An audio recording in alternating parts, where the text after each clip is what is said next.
Hello there, Dale. How you doing? Back in. I don't know what happened there. I lost our beer. Because YouTube sucks.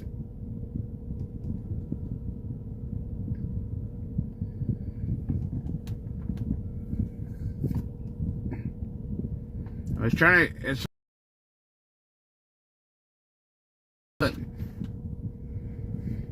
If one of the bots could post down, pin the donation link on Rumble, that'd be nice, because I can't do it. I did it, it blocked me out. No, there again, I know. YouTube, I tell you. The minute I went to Rumble to do my post a link, they shut me down. So probably Rumble now is not live because of this here. All because of YouTube.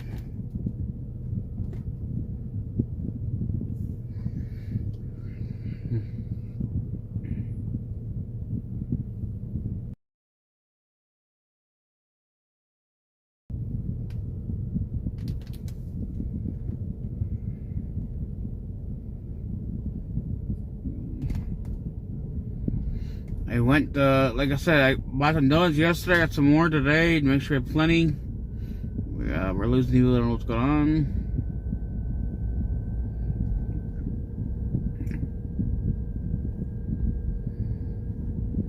So wait to get more on there, and then we'll start going.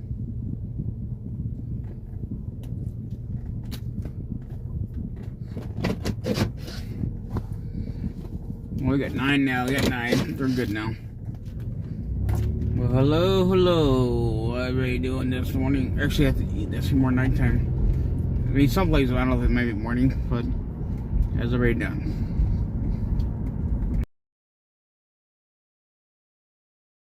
We're good to go.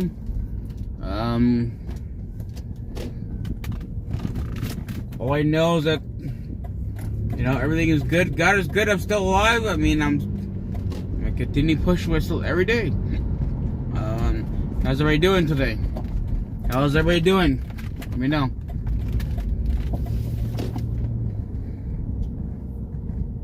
I know. Yes, I know. Yes. He's going back there. I want to, if we get the funds, then we need to raise $1,000 for us to go. I will have to rent a car this Thursday, so we need to raise the money to go. If you guys really want me to go, we need to raise $1,000. We go to the Trump rally, go back to DC. We're gonna do a Freedom Corner night, and on top of it, we're gonna honor Constitution Steve. If y'all remember Constitution Steve, how he was always out there by the basically by the FBI building, and he always do the flag waving. That's what we done. I mean, me and I hope like the other person with 2 flag wavers under this Constitution Steve. Right there by the DLJ. So that's a goal.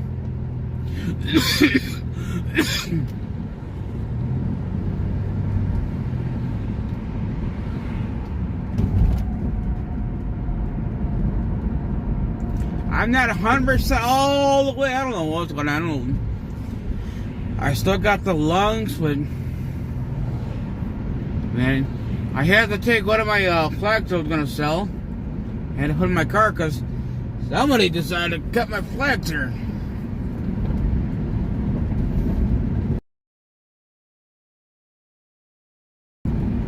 So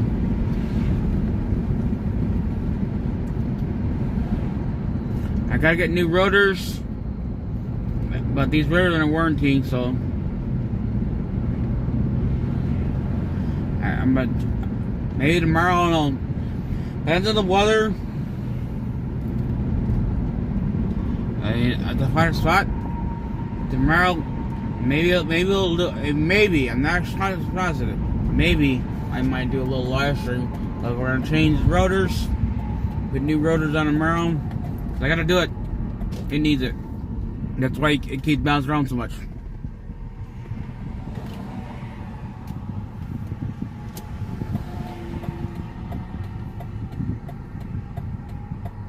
We need to raise $1,000. If you guys really want me to go, we need $1,000. That's to cover.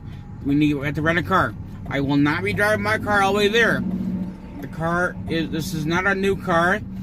I don't have money to replace the car. If something bad happens, it'll cost me more money, more money to go out there to DC and Pennsylvania.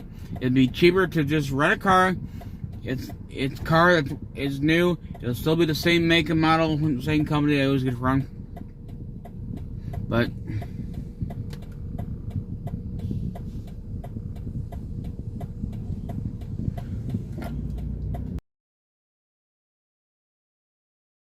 see Trump rally today. You like that? Did you enjoy the first? Was that your first rally? I know I enjoyed going the first time. My first time. I mean, I rent a car and all that, and I know it was. I had to rent a car to go out there, but I enjoyed being there. That's what me and the stepmom went. Had an awesome time. So now I'm working on another gentleman who said he was going to go. So hopefully he doesn't change his mind. If he does go, then I'll help out. At least he will be the person who's going to be in charge of reading chat and responding to you guys all. That's what he's going to be doing. He's going to read chat to me and let me know what's going on. But if he comes, I mean, right now I'm waiting him to give me the 100% positive, because I couldn't have the last minute or change your mind. Because if he doesn't go, then the only thing I could do is, I can drive, but I just can't read no chat, and you guys will probably get tired of that. Oh yeah, that's awesome. That is awesome.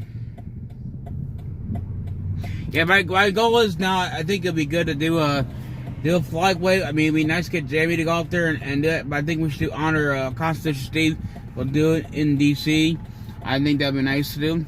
The only thing is I don't have a Constitution Steve's voice. You know, he talks really loud. I don't have that. But I think it'd be nice to get all the people out there who want to do it. We're going to go to DC. We're going to do it. It'd be nice to get Jamie to do it with us, but she hasn't confirmed yet. I think it'd be nice to go in DC and do it, and then we go to the J6 Digital. So it's definitely gonna be a long. It's gonna be a long drive for me. It's like a 16-hour drive. A 16-hour drive total. That's the total driving total. That's going to Pennsylvania and going to DC. Total 16-hour drive. So, I mean, I'm willing to do it as long as we get the funds. As long as we get the funds, we can rent a car. I'll do it. But I'm not gonna spend my money and rent a car.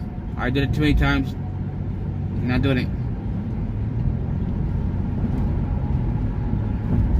And I'm not taking my personal vehicle that far. It's a drive. Too much wear and tear on the vehicle. That's the only vehicle I own. This is not a brand new car, so, and the car needs a CV axle and a lower, basically see it, and it needs a frame mount. I already did a lower control and got that done. I know I got warranty on the rotors, so I'm gonna try to get the rotors done because they're warped. You can feel it. It's why the funky bounce around so much. Because the CV axle was going bad, it's causing a lot of wear and tear on the rotors. But we'll get it done. I mean, maybe I might go to live tomorrow, changing rotors. I don't know. I mean, if that's something you guys really want to watch, you do. I don't need no babysitters. If you guys want to watch, that's up to you guys. I mean, I'm used to doing things on my own.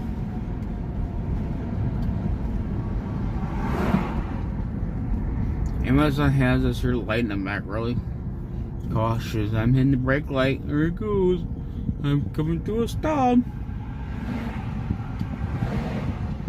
Yeah, your first time doing a flag wave, you'll enjoy it. You'll have a good time. Just the only thing you have to worry about is having people. You're gonna have people constantly say bad things, but just like I tell them all the time, just ignore them. Tell them have a good day. God loves you. God loves you. Have a good blessed day. I mean, that's what I got. You always got people that are so negative these days in life. You can never make anybody happy. So I gotta remember today when I put you guys on the other tripod, remember not to make sure I hit the right button.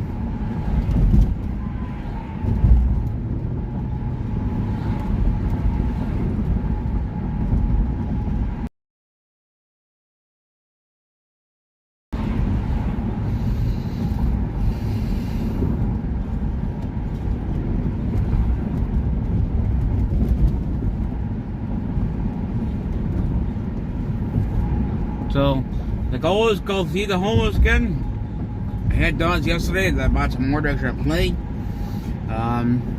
Make sure today we get it out to them. That's the goal.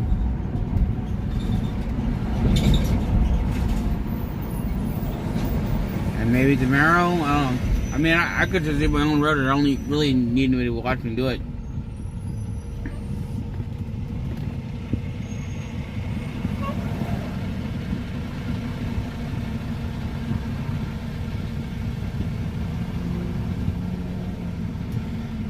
First off, I know how to work on cars. I don't need no YouTubers to tell me how to do things here.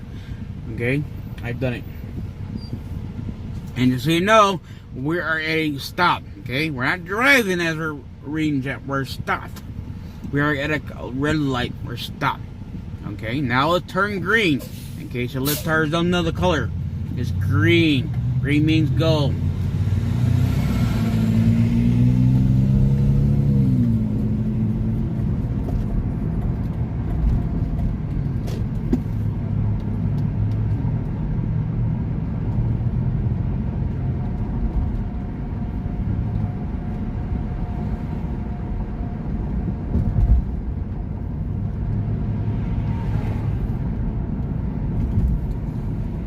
I do not have any data on the phone there. As much I wish I did. I don't. So I really don't even know if he's on a room right now. That's what sucks. Because YouTube sucks. And Prism sucks too. Because you think Prism should know by now to make it where you can read Rumble too. But no.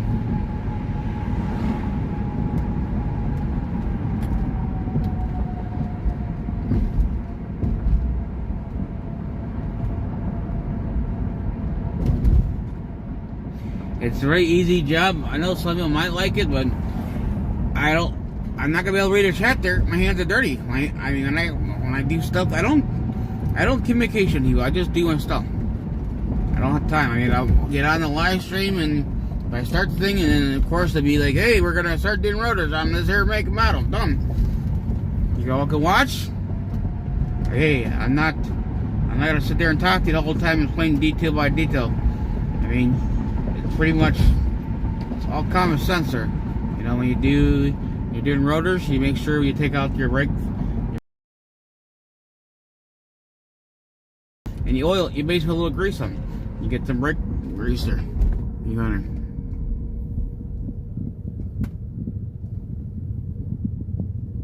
I did not swap transmission. I don't do transmissions. I don't have any. I know someone who does transmission, but I don't do transmissions or rebuild engines and all that stuff. I know who can do that. I just don't have the patience there.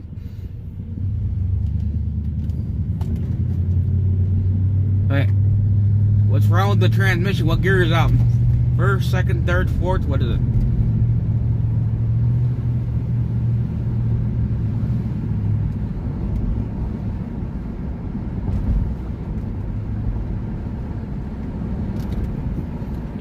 You just want to swap transmission. You don't want to rebuild your transmission.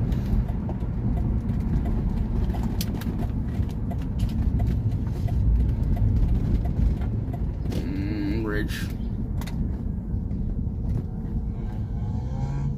See, I know someone who does actually. He'll rebuild the transmission. He'll rebuild it or swap. He'll do both.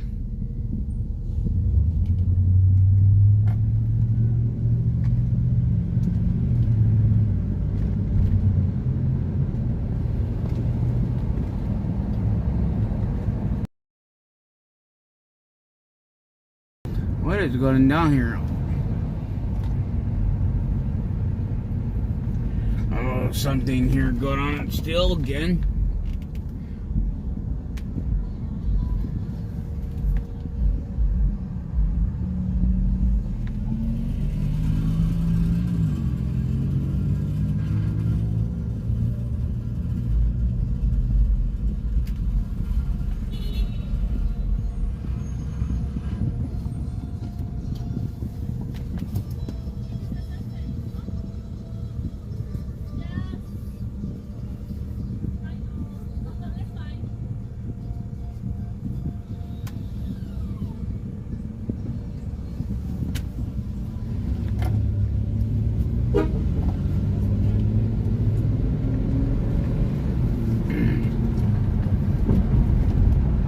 Yeah, but I do know something does. He likes to swap transmission, rebuild them.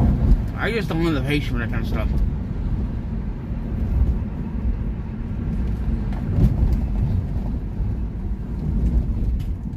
I used to work on cars a long time ago, do a lot of things, but because I don't have a lot of my tools, I don't have no more. So, and a lot of these cars these days, they take all this fancy technology.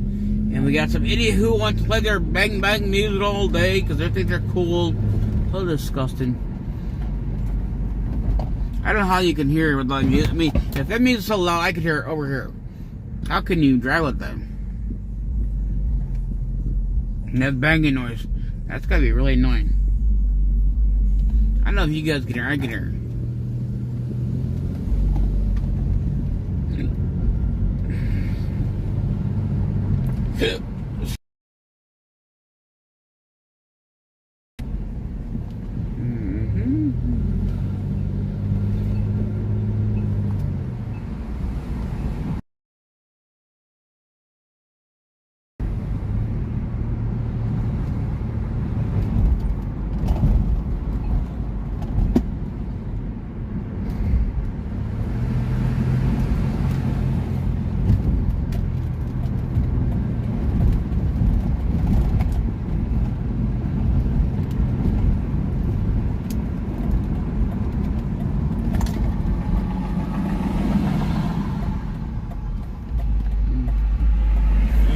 Seriously, that makes no sense. That kind of music bang like that. Alright, let's switch it over. And I have to remember when I go out there, make sure that I don't put you guys on this here. You guys can see each other. Okay, we're gonna get back over.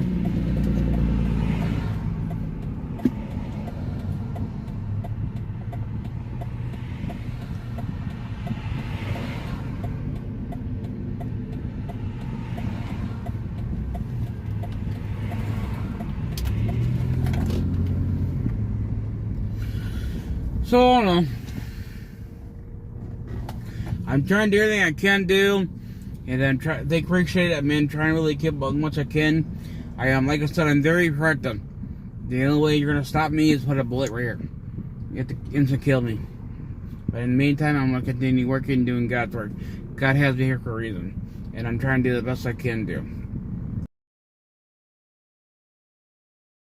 See what I do my best. So I don't quit, but if you guys really want to go to the event here, we need to raise it like $1,000, $1,000 before Thursday morning, so I can rent a car. Thursday morning, I gotta rent a car.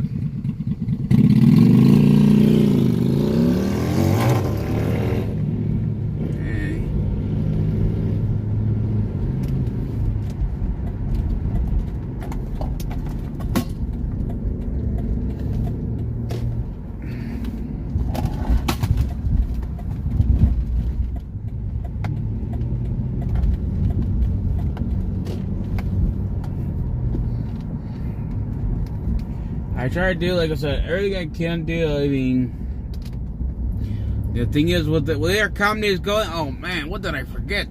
I forgot something. I know, man, look at this here. I'm slacking today. I am slacking. Everybody's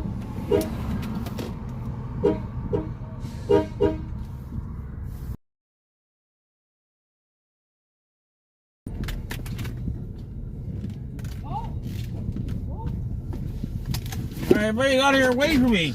Look at that. That's good.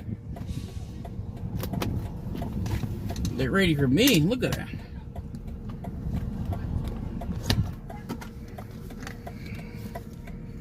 Gotta make sure we don't turn you guys off today.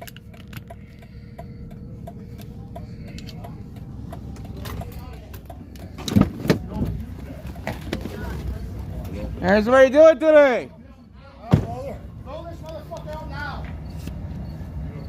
Call him a fucking spit. Where's Scott? Get Scott. Where's Scott?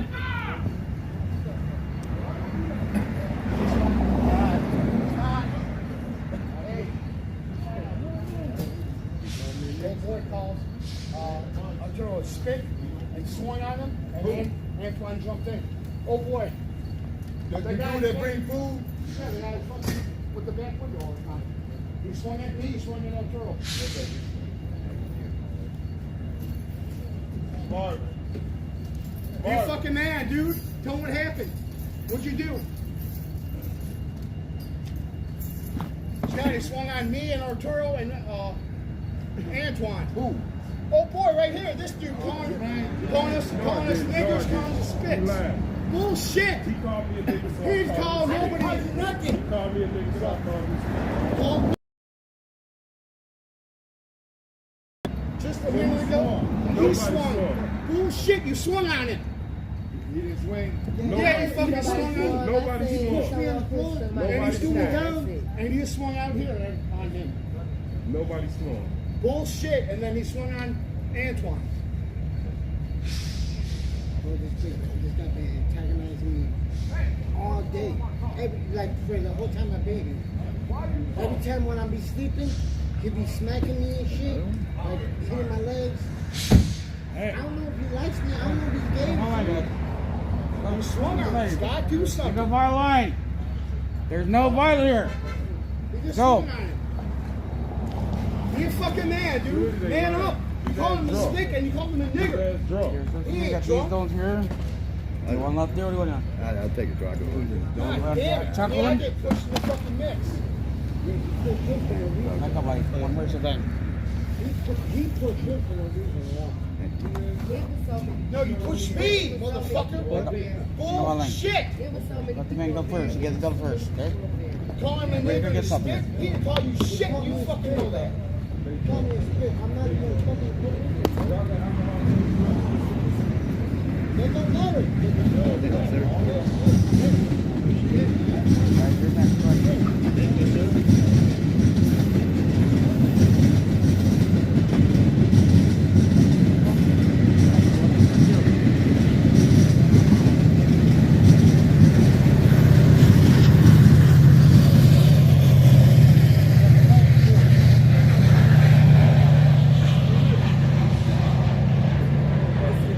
Light one, you want this sugar one?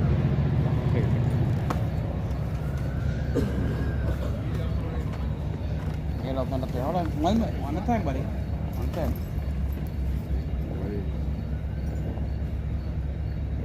Okay. You want the one you on there? Got the you want the blaze one?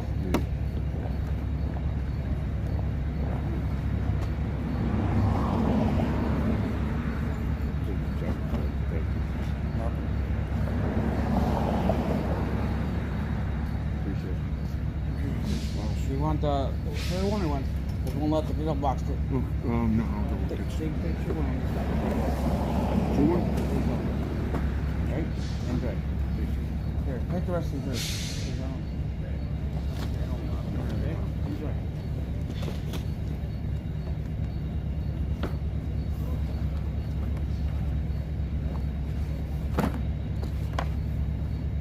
You want nothing?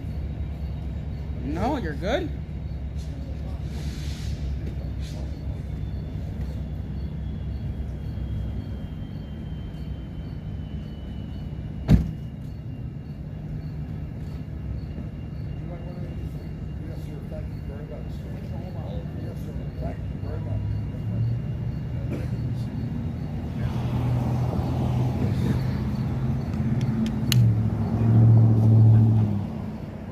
Alright, we are now headed down to the veterans place.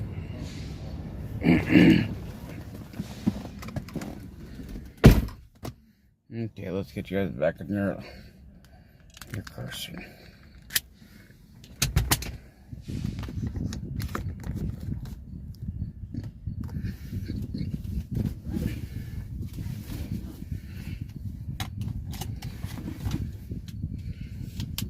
I know something happened there. Somebody must have hit somebody, I don't know.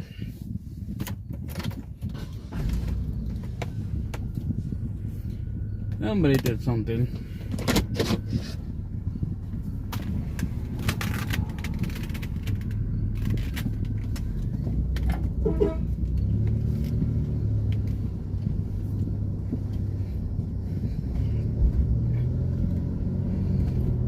There's always something going on, I tell you, around here. Somebody, I got into a little argument, a little this way, whatever, I don't know. I try to stay out of this stuff here.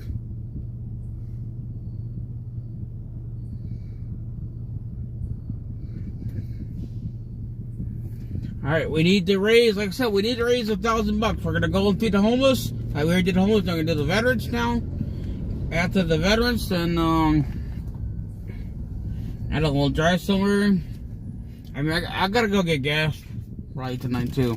You guys can probably stay and we go get gas. We'll go feed the veterans and then we'll go get gas.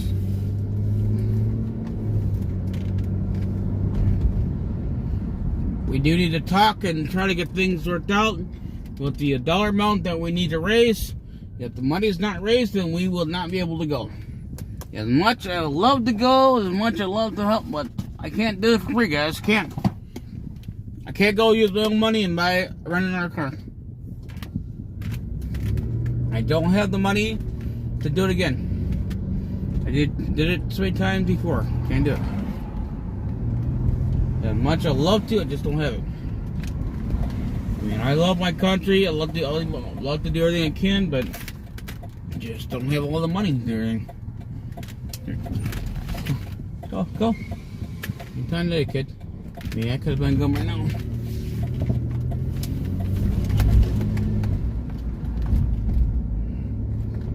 So yeah, I mean,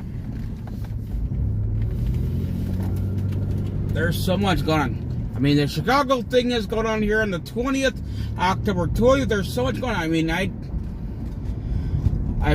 trying to get a hold of Chicago Young and see if he wants to go with me. We can, because then he can ride me. We'll do that.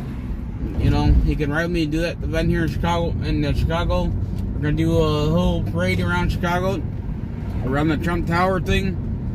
And I don't know. We missed a really good one because we didn't have the money to go. The one that was in Bloomingdale, but hopefully we can raise the money to at least go to something there. I don't know. I had people that send me things and tell me what's going on.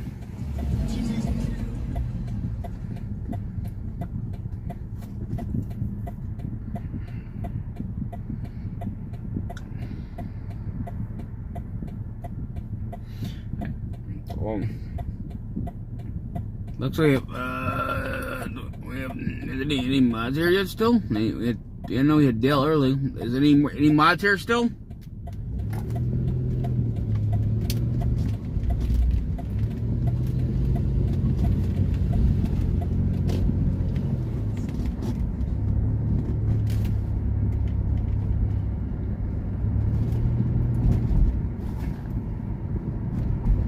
I just had to, hopefully the person originally said they were going to do it. I hope they don't change their mind at the last minute there. They're supposed to go, if we get the funds to go to Pennsylvania to this rally, he would go with me and read the chat stuff. Hopefully it doesn't change. I'm hoping that it works out. I mean, because I need somebody to go with me to read the chat. I mean, so you guys don't feel alone here. Because it will be a long drive. I don't have to live stream all the way going there, but I'll probably go live here and there once in a while as I'm driving to go. Just know that look, I'm heading that direction, whole event and truck rally, I will do that. That's no question asked. I will do that part. Just not all the way going up there, because that's a long drive. I'll give that other person time to relax too. I mean, because I'm the only one who has. If we get there, and one thing is, there's a lot of driving for me to drive all the way there, and then go to the rally, and then turn around and drive back, to DC right away. I mean, I might need some time just to relax. Yeah, he's not. Snap-on is not going this time. It'll be somebody else. Snap-on can't do this time. Cannot do this time. He's really busy. It's a long, because they're crappy. They're garbage. Look at that. Yeah, that's pretty bad there. Let's turn this around. Y'all can start looking.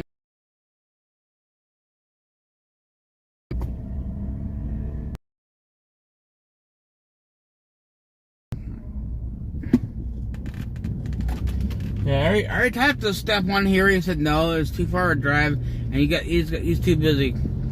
So I got another gentleman who I talked to before I talked to Snap-on. He said he said he would do it. Hopefully, I'm gonna try to call the person tomorrow to make sure it's gonna happen. All I know, it's gonna be a long drive for me. But hopefully, we got a good chat going. Hopefully, get the funds to go. I mean, I'm not gonna get myself all excited yet until we have the money, because right now there's $0. No one's donating money yet. And I hope people don't wait till the last minute there and decide, well, I only decided to do it the last minute decision. I don't. It'd be nice to know what I'm doing so I can plan my schedule. The only thing is, nothing came in. I drove slow this time. These roads are really bad here, because they're doing construction here. They just replaced the sewer lines, and that's what it was. They just replaced her.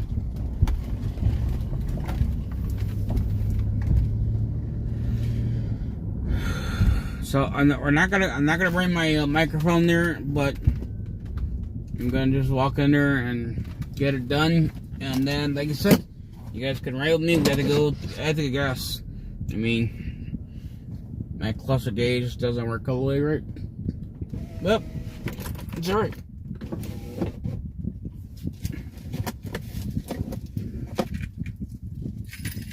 I know. I was hoping Snap-on would go, but he can't do it. So it is what it is.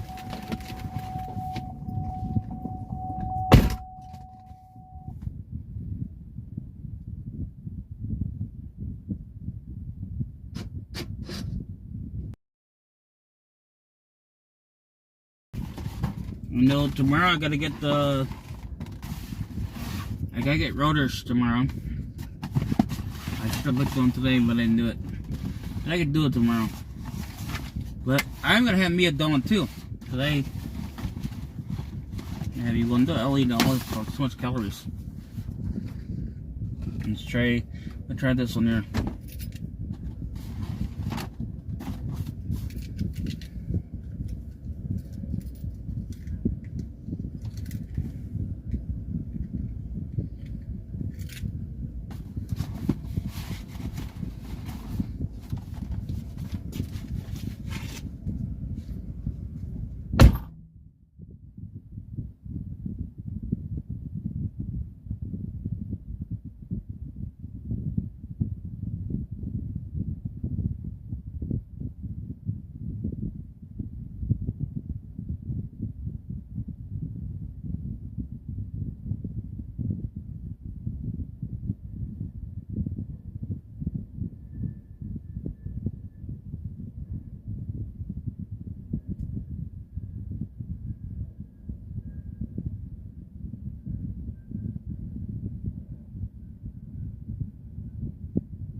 Okay.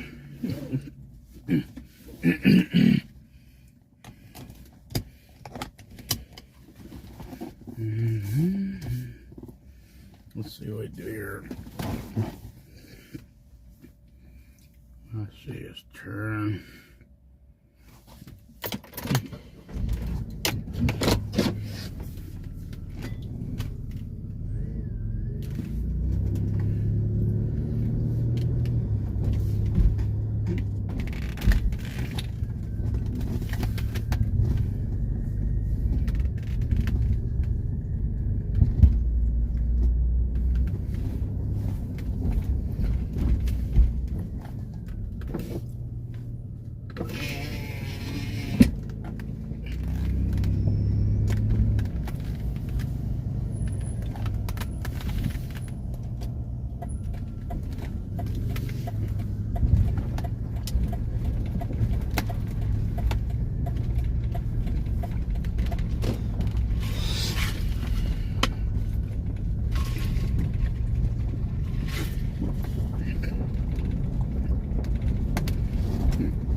Trying to see what's going on down there.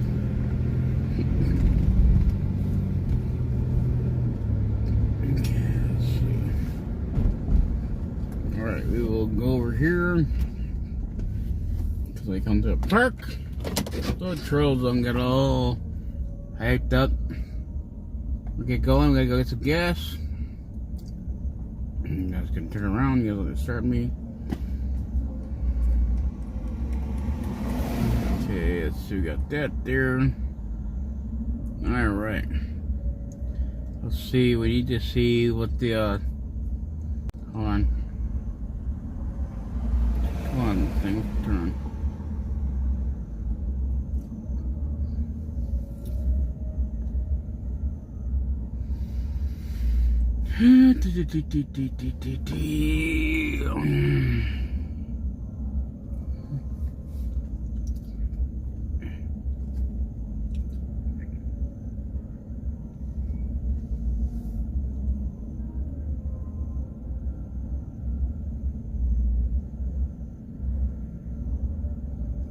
Alright, let's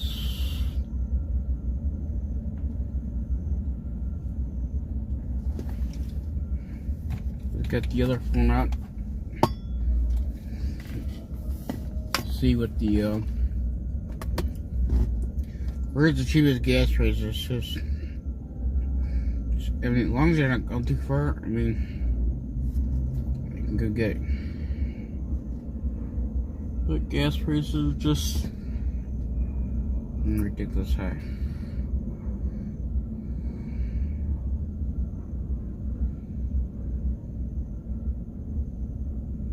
Okay, we got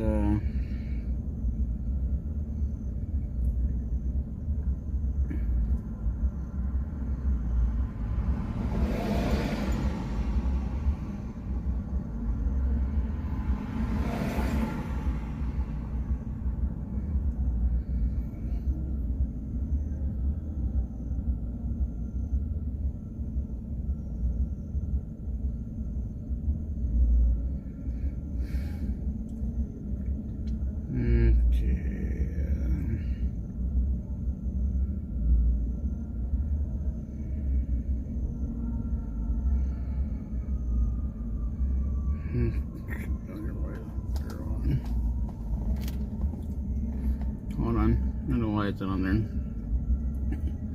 It was before. See if it doesn't cause the phone to die. That because right miles where things are. Okay, let's see.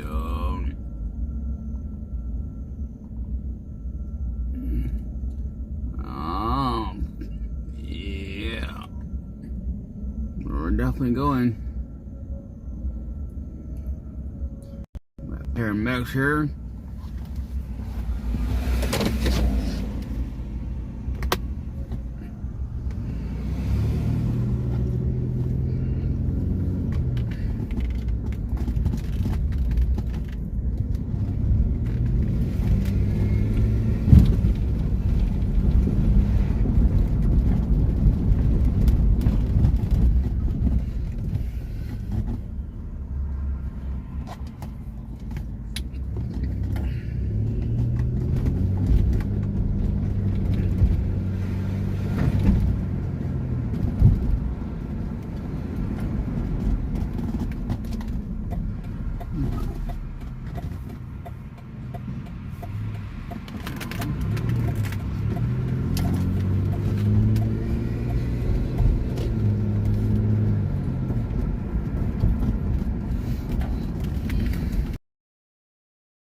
How's everybody doing today?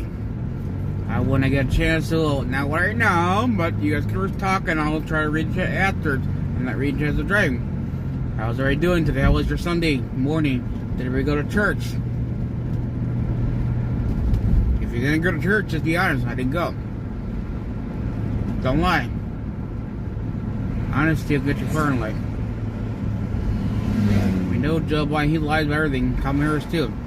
All these Democrats, they lie.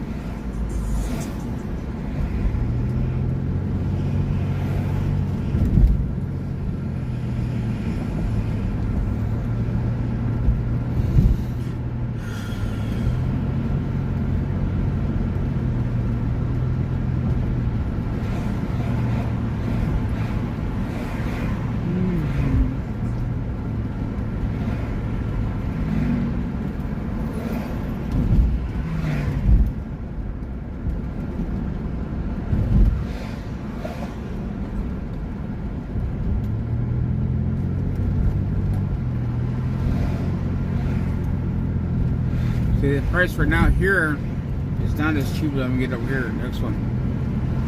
That's why I did research. What's the price there? I mean, you really want to watch me? I don't know, tomorrow. I mean, I will be able to talk to you guys. I'll be able to talk for a little bit. I mean, I'll explain to you we're working on this here make model that we're doing basic rotors. I mean, that's really pretty much. I mean, as long as the pad's not bad, it's just like it is to replace the rotors. It's just because the rotors got hot. Basically went from cold to hot. You know, got cold because that's what caused them work. And it could be because of the lower ball joint was bad.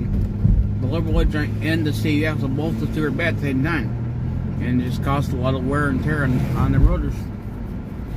And most likely it was the CVX. So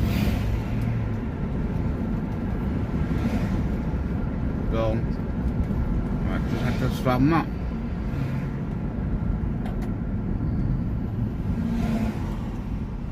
Just gotta get ready for the winter time.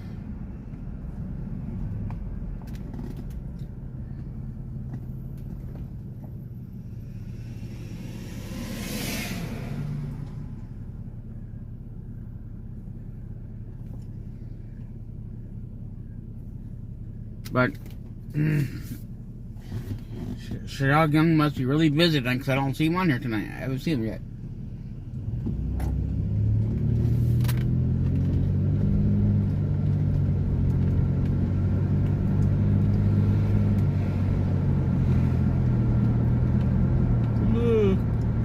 Yeah, three.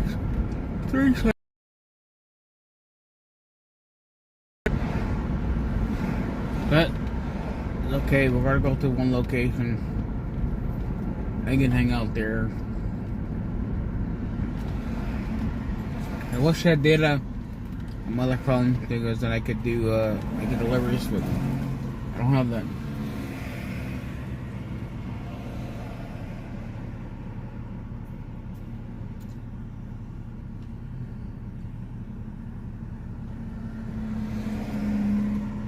But I could do deliveries after end the live stream. I could do it afterwards with that on it because it'll only go through.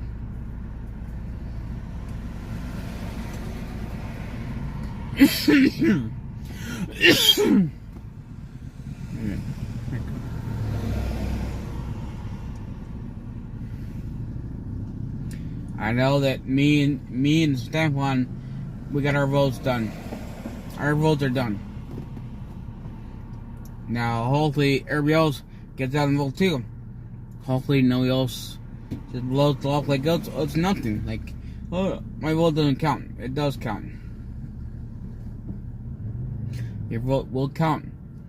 The way it's gonna count is if you get off your hind ass and go out and vote. Kind of like, hey, I'm not gonna be all nice and sweet about it. I'm gonna put it straight forward.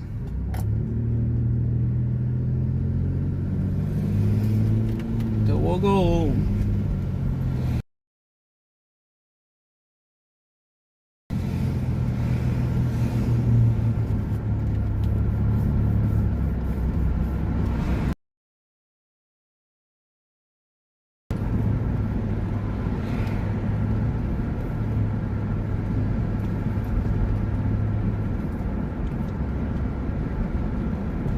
Did everybody enjoy Sunday morning? Did you guys all go to church? Yes or no? If you did not go to church, just say I didn't go. Be honest. You know, I'm not gonna lie to you. Like, I didn't go to church, but I do watch the church online. That's what I do. I'm not gonna lie to you. I'll be honest. I watch the church online.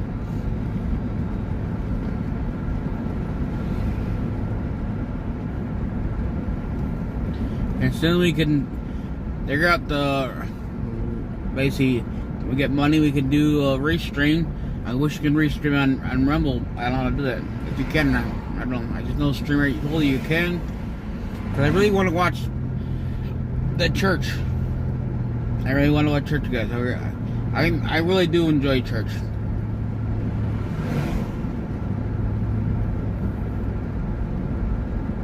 That's just me.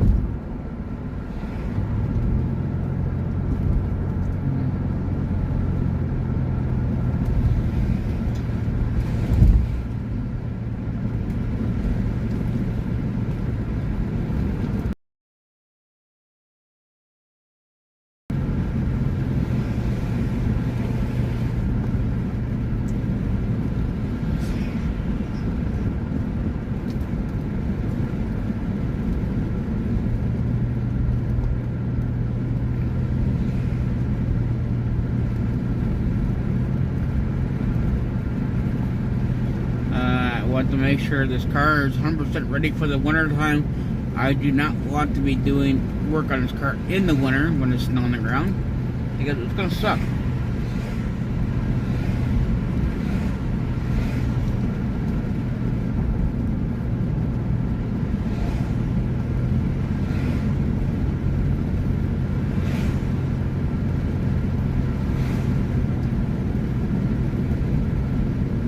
Might say it's a long drive for some gas. It's not that bad. I gotta be in this location in the morning, so it's not as bad. So I told you guys. I mean, I am really busy. I do a lot of things. I just don't sit here and play with my keyboard all day. I do things. I'm probably gonna do a lot of stuff.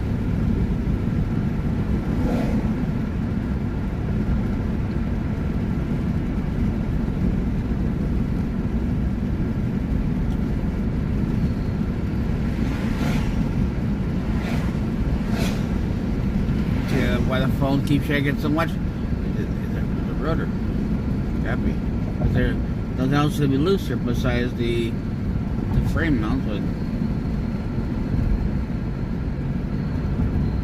nothing else should be bad. I mean,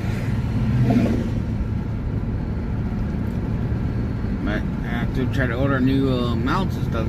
But I gotta find somebody to put them in there, because it's not gonna be an easy job. I don't have all the tools though myself. And it's not gonna be cheap. So.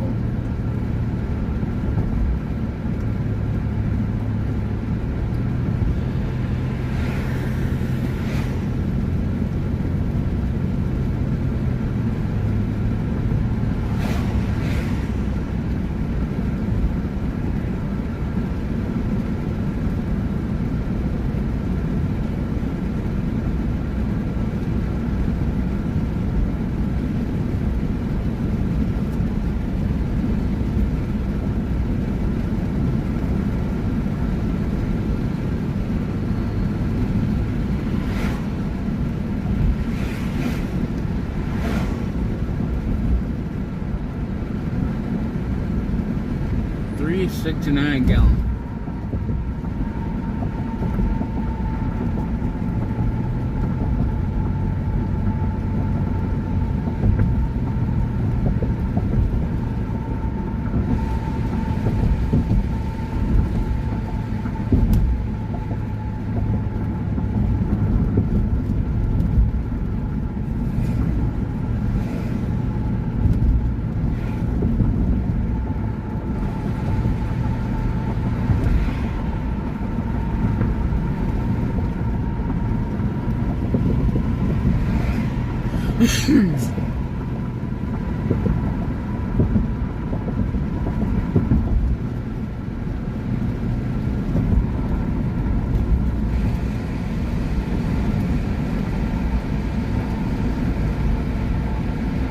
We're out to the country.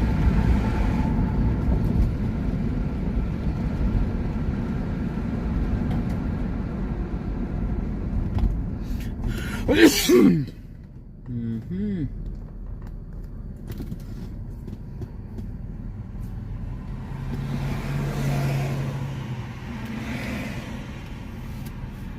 Gas is the price out there is $3.69 a gallon.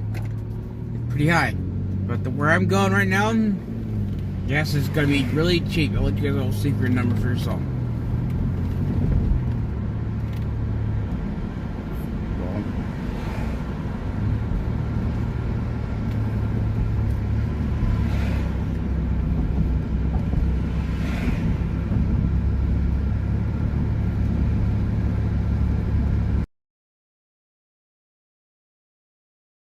It'd be a lot cheaper.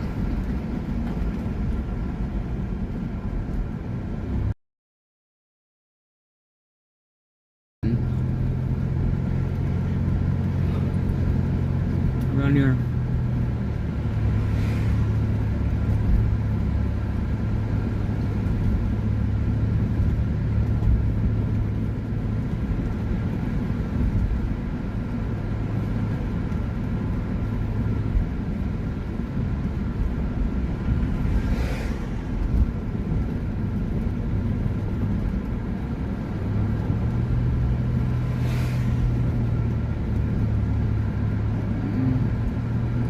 I got Mercado Station always out there by DOJ, and that's what I'm doing.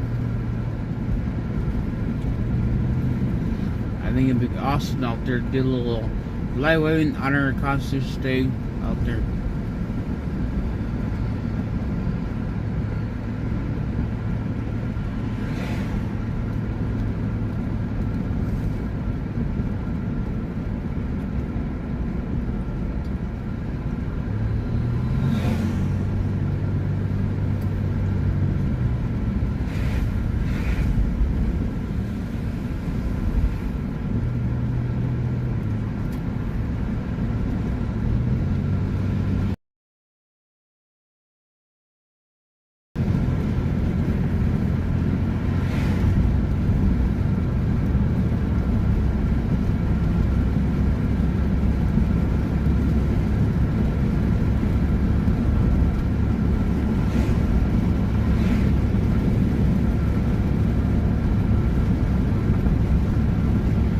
I just hope that I can find gas station like this here. The only way to run the van, that'd be nice.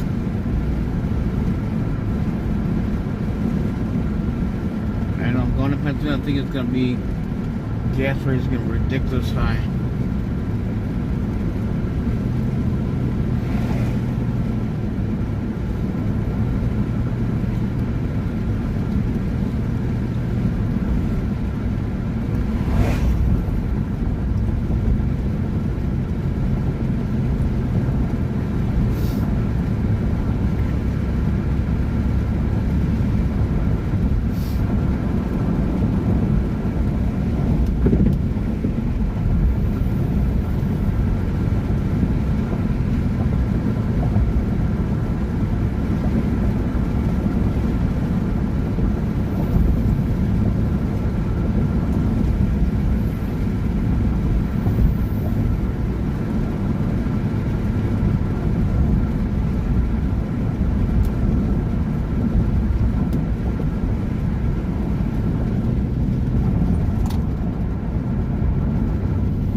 In the country now.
These country people know, people in Germany, little people are waking up. We are realizing what the Democratic Party has done to the American people. Done nothing but try to destroy us and basically sells out and it sells to other countries. American people waking up. Every day I see it all the time. Kids are talking about Trump, dude. Everybody is.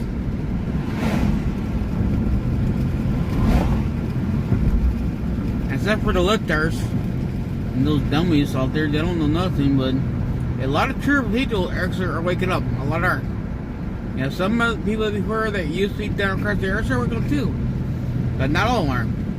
Some are still stuck with the Biden or Kamala Harris because slowly she'll be the black first woman as history-wise. She's not black, guys. She's Indian. Okay? Because she's claimed to be black, wasn't black before. She's Indian.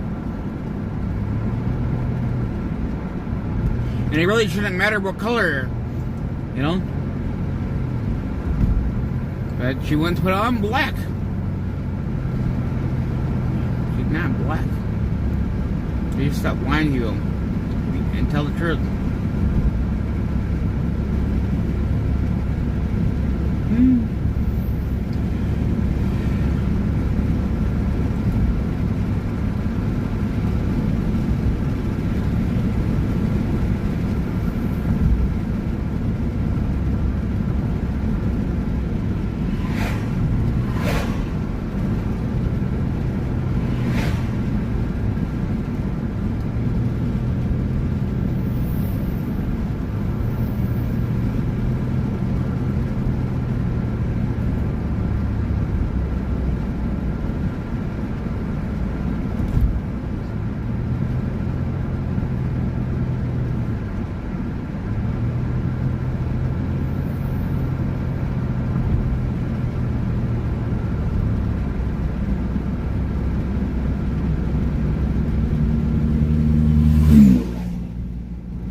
You guys all remember the gas prices, right? Remember the gas prices that was before. Okay? Now, if this price is accurate, it'll be a lot more cheaper than the other ones. It's very hopefully it is.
You guys remember the gas price, right?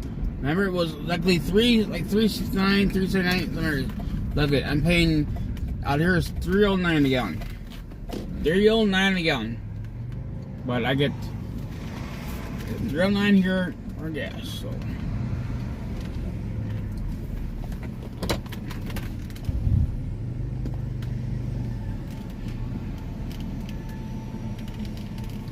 That's why I hope that when I do go to drive the Pennsylvania, hopefully I can get the same price. So yeah, $3.09 a gallon.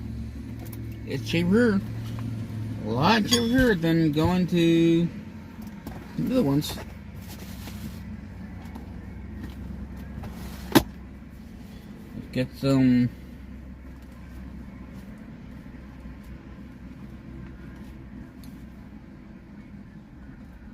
If you guys really want to go to that event here, yeah, we need to raise the money for gas. The cart, we gotta run through all this stuff. And it's gonna be $1,000 to go right there to Pennsylvania. That goes there. The gas is gonna kill us. But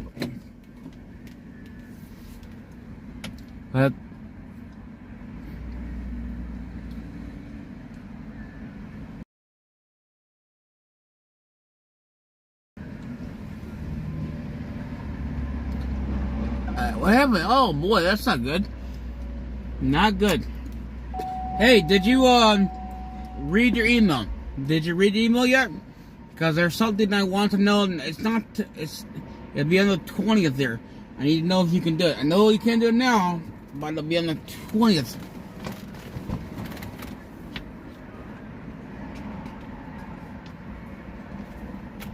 It'll be on the 20th of this October 20th. Let me know if you read the email. So, I need to know.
Yes, we gotta pray for shit again.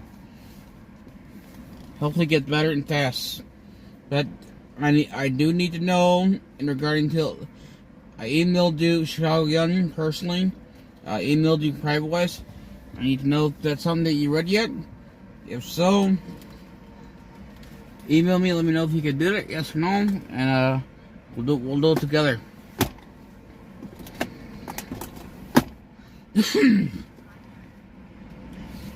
So right now we're trying to get a full tank gas here, because it's cheaper here. A lot cheaper here compared to paying up there. It was $3.79 a gallon, something more. I'm only paying right now, they say $3 a gallon. I'm paying $3. That's a huge lot difference in me price wise. And I gotta be out here, so what? Not hurting me to be out here. I gotta be here. I got stuff to do here tomorrow.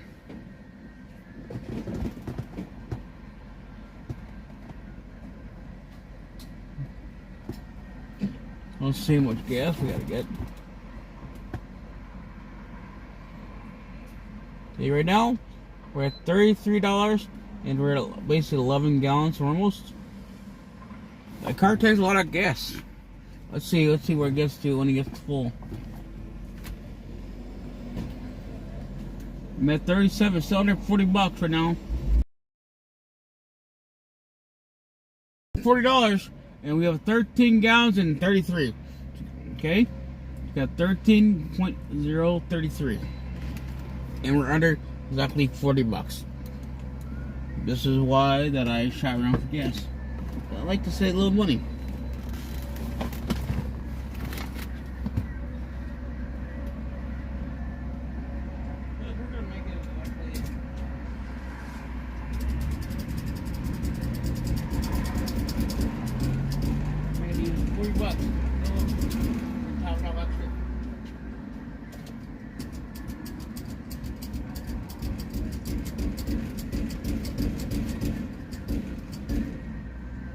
$40 even now.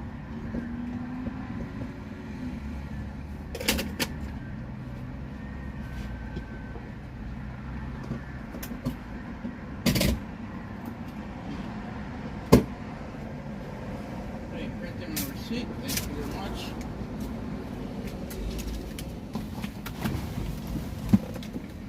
So basically, I thought that I was actually $40 to get just the even wise. But we got gas now. We're full. So if you guys don't want to believe me, I did. No.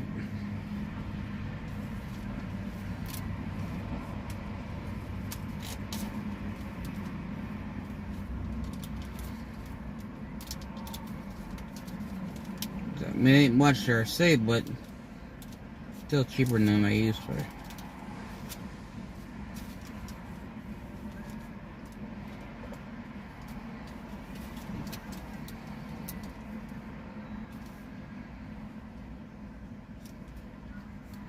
You know, your little tires, what to see.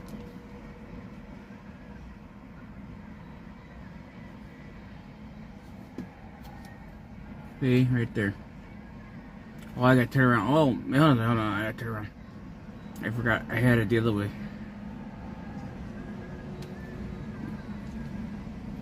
So, see, right there. This is what I do. I shot around if you guys can see that.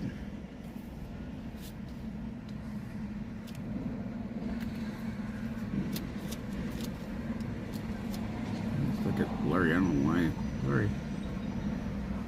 So yeah.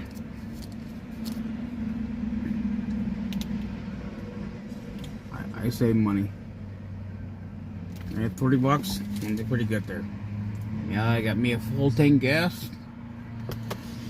The only thing is because of my cluster unit it does not work right proper.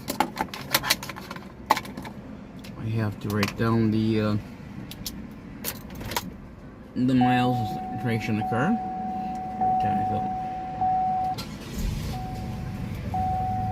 So that's what I do every time. The same thing as going to Pennsylvania. Same thing.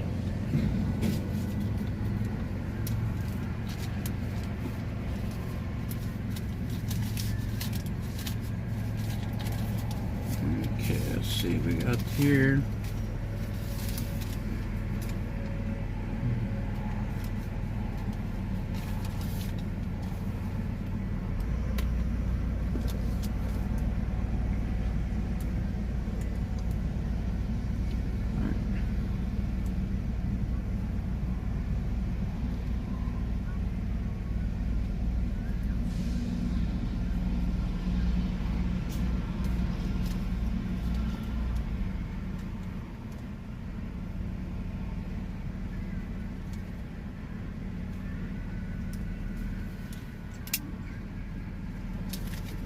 See, my old car here has 145,000 miles on it. Almost 146, but not yet. But we're still good. Alright, got the miles put down. Let me hit this here. Now we have a fresh full tank of gas.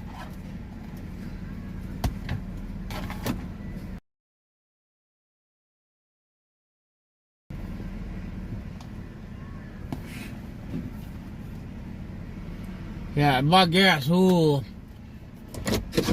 Yes, I bought gas. Cheap. Right? I know you trolls don't care because everything's free to you. You know, it costs me a lot of money. That's why I shop around.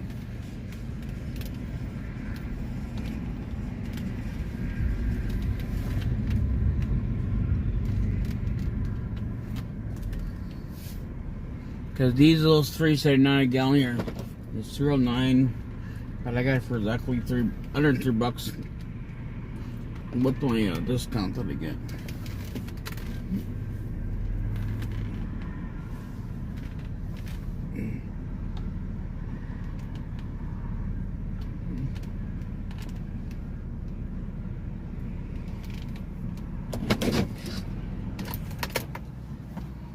Let's see what we got going on here. Let's try to play this one thing real quick.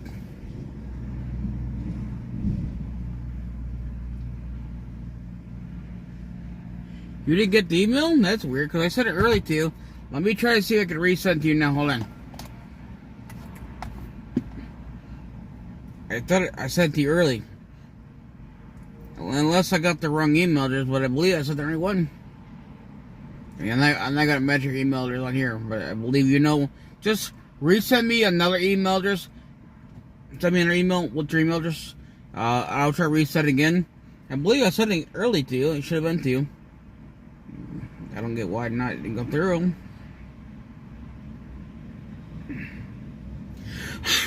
Let's see, I think it's on the other phone.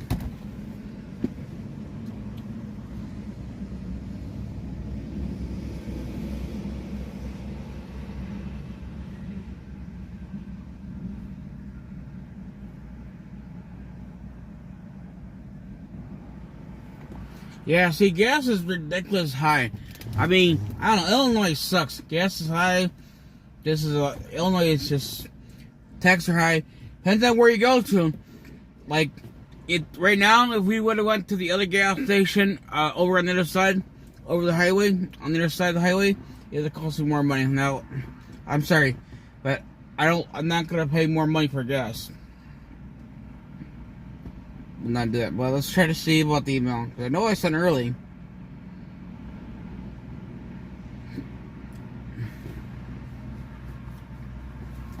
I do try to save as much as I can because gas is just ridiculous high. Everything's high these days. Food's high, gas high, everything. There's some vehicles there.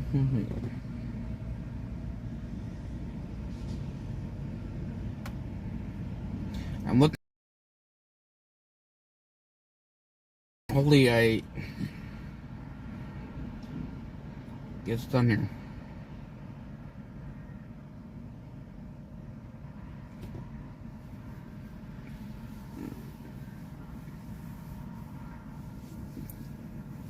I do not share my emails with anybody besides my personal email that is out there, but you guys will never get customers' email address. You never will. Because that's not your business. Okay?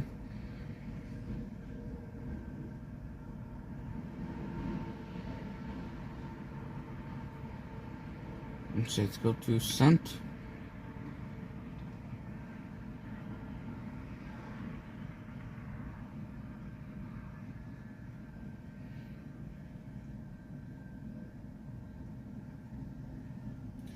Yeah, it says it was sent to you, Chicagoan. It said it was sent to you, exactly according to my thing here, at 9:49 a.m. I'm not gonna share email address out to everybody, but I mean, according to here, it says it was sent.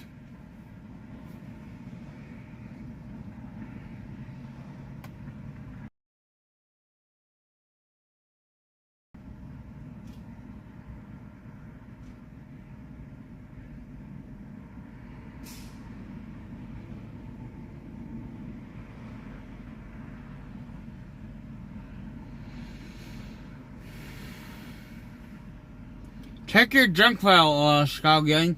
'Cause it said to me. It says send a man.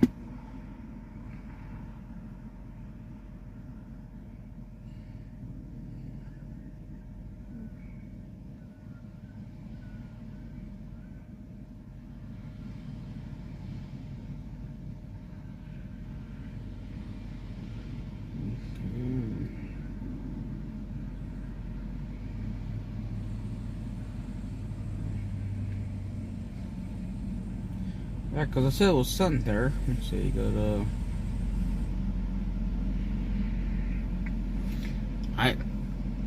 yeah, because I figured the fact that you lived in that area, I figured you would be able to do it. 329, that's not terribly bad. That's not bad. Not as bad as, I mean, I thought it was going to be like 4 or something. That's not bad. Now, if there's a private gas station there, I say 10 cents. I mean, it's not a lot. It's still better than nothing.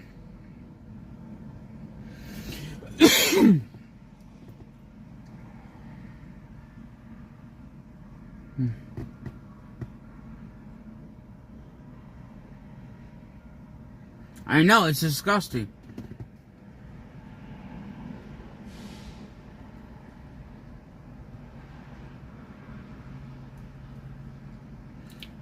It's hope not. I mean, hope that I hope that Trump wins, but I will try to be very nicer, but still, it's hard. My line, you guys need to everybody needs to get out their hind ass out and go and vote. If you are in a wheelchair, okay, you know what? You find somebody to take you. I was out and about when I took step one to go vote, and somebody else was in a wheelchair, and guess what? They got there.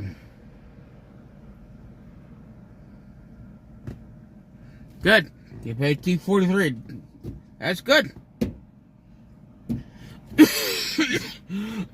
But people these days are just too lazy. They don't want to vote. They think my vote doesn't count. That's the attitude of hills these days. Your vote does count. Your voice matters in life. If you don't vote, then of course, it won't matter because you don't do nothing. Go home and look in the mirror and seriously call yourself a dummy.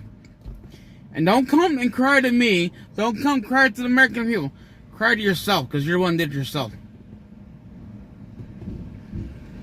You gotta take responsibility, everybody. If you're not gonna vote, don't do it. You gotta blame yourself for it. You can't blame others, blame yourself. Because you're the one who caused it too. If you were to get out and vote and make things change, if you vote for a Democrat, then you're asking for the same thing. You're asking for the country to go to hell. Bottom line. You are. The Democrats don't care about us.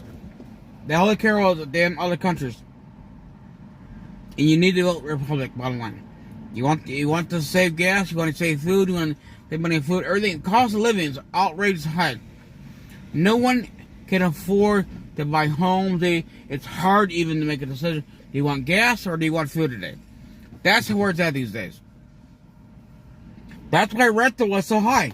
Rental a car, it costs a lot of money. Buying gas, it's high. Why do you think I have to charge more money to get places? And what I'm charging you, really, if you really look at it, the $1,000 is really probably going to not even cover everything. There's probably going to be a chance that I'm going to have to put money on my own personal money back out there again. All of it. For a lot of things. Because gas is not cheap. Think about it. Uncle Sam, we got to pay. Uncle Sam got to pay taxes. We got to pay all the tollways. Go all the way there. It's going to cost a lot of money. Nothing's free. Nothing is going to be cheap, guys. I'm doing all of the basic driving. I'm doing all the driving. I'm going to be the one doing 100% of the driving. Going to the location. It's not going to be easy. The only thing you have to do is you have to sit home, relax, drink a wine, drink a beer, what are you doing? But be responsible.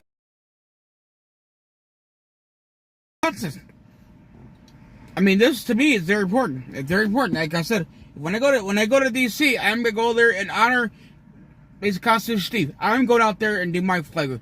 Right now, I did not get any emails yet, anything from the other person yet regarding about doing flag out there. They're done. I'm not going to sit here and wait. I want to be correct them. I want to get things done here.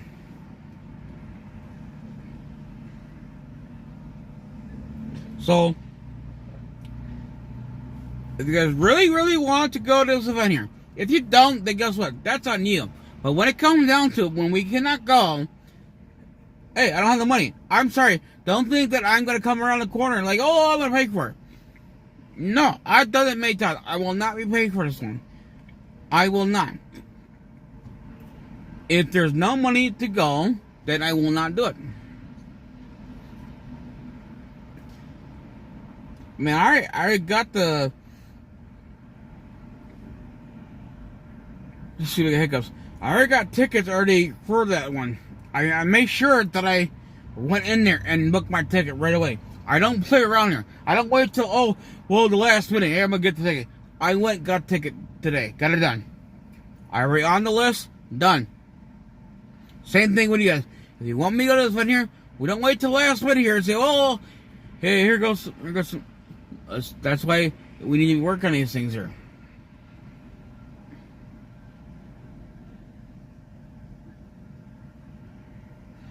I mean, it's going to get crazy. That's why I keep telling you, this is going to be history-wise. Voting is history. There's a lot of things going on. Going to this here Trump rally. Like I said, we're not just going to a Trump rally. We're going to a Trump rally back to D.C. To D.C., do a little flag honor Constitution State. And on top of it, we're going to go to J6. We're going to get everything we're doing. I mean, there's a lot of driving. We're going to get there, but the thing is, we're going to need gas. The thing is, maybe on the way back there, we might, I don't know, not going to guarantee that, might go live. If you guys remember the grill that I, basically grill / smoker that I donate to Freedom Success Media, and I donate to them, I maybe might go live and do a little cookout. Do a cookout and show how to work that grill. Maybe. Nothing guaranteed yet, because nothing's 100%. But if we do, I'll go out there and we'll do a little cookout. On the sucker, the one I donate, the Locker and Grill. The one that you pull behind the trailer, put on your car, you can deal it. It took me a long time to build. That was a very strong material. It's definitely not cheap, but this will be my first time cooking on a grill. I have never cooked on it once yet. It's still technically new. Let's see what deal there's car. So that might be something we might do. I don't know. That means all depends on money. I mean, then afterwards, after Ohio, I'm gonna have to leave.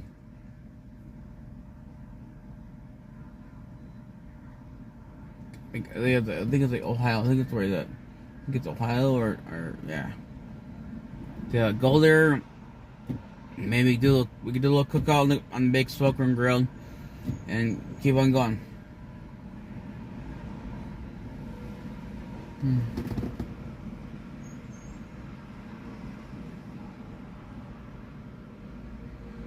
Nothing's shit these days. Everything is high. anything you want to go do, it's high. I mean, rental cars are very high. Even the guy who works at the rental company, he told me it used to be cheaper, but since we got this here Biden office, everything is high. The fact that, Trump was off, things were cheaper, he said. It was. But now since they took over, everything's high. I mean, nothing's cheap these days. Because, rental would be half the cost. But everything's high now. Not exactly half, but at least a couple of $100 I'll save there.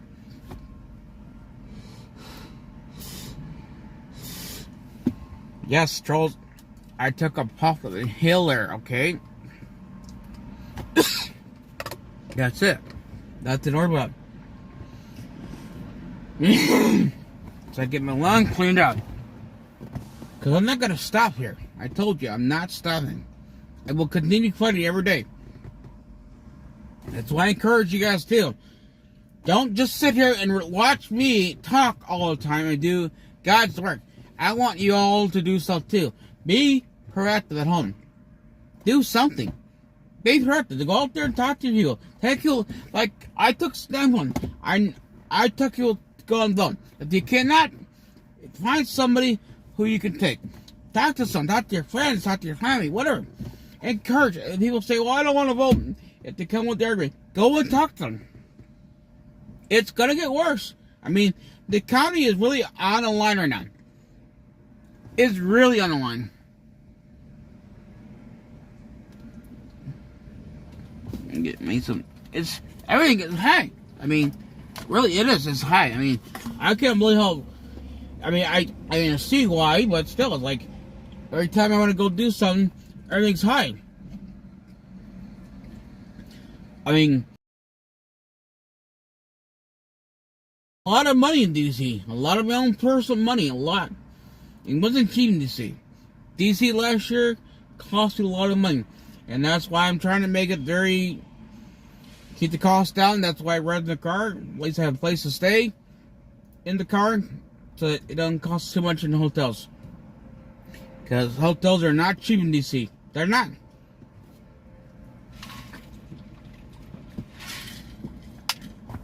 I mean, we might get a hotel once in a while, but it won't be every rent for a weekly rate. It might be once in a while.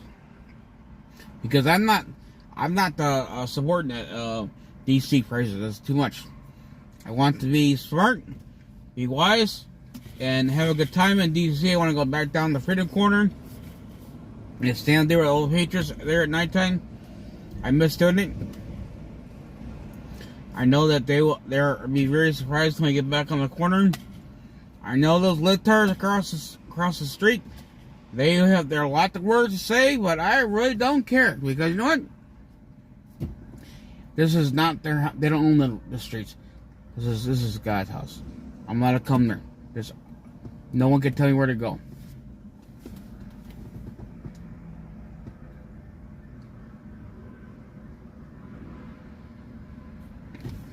Yeah, you guys remember that big grill that I built?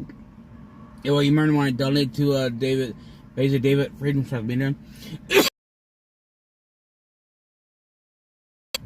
Hiccups there. But yeah, I donated a big grill / smoker that I have never once cooked on yet.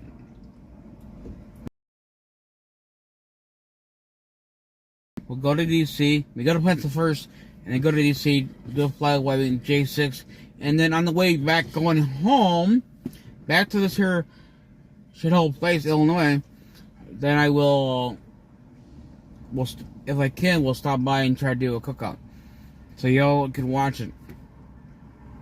It'd be something different. So, but it all depends on the funds. If there's no money, we don't go. Bottom line, I mean, I have everything reserved. All I gotta do is have the money ready to go. You know, as long as the money's there, I can walk in there and pay them. I'll have things set up there, and we get to go. I just need to have at least money down to show what's gonna happen.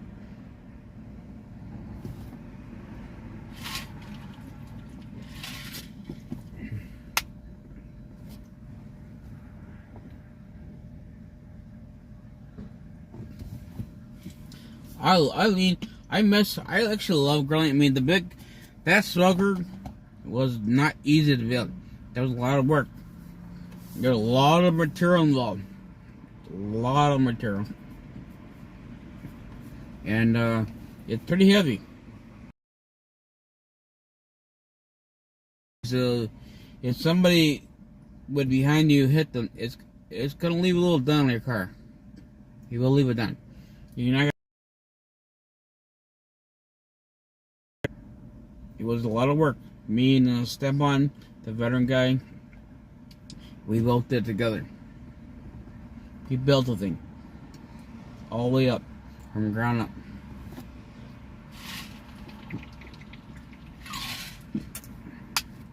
Let's see what's going on here. But you guys can start talking, saying something to me. Here, I do want to play this one video. Let's see if I can get on there. Cause I haven't really watched the whole thing. I seen a little bit early today.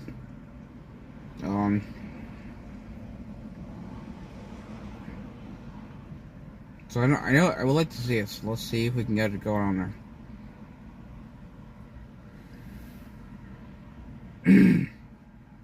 We'll have to get the little handheld tripod out.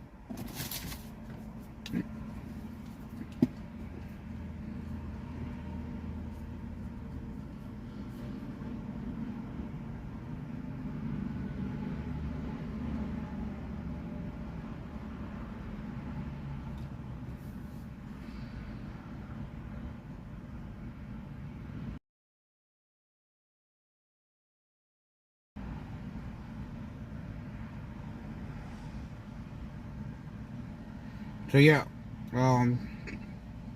here I'll go to the thing now.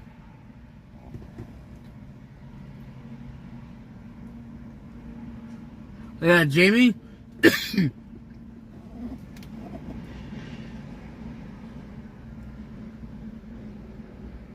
That'd be nice.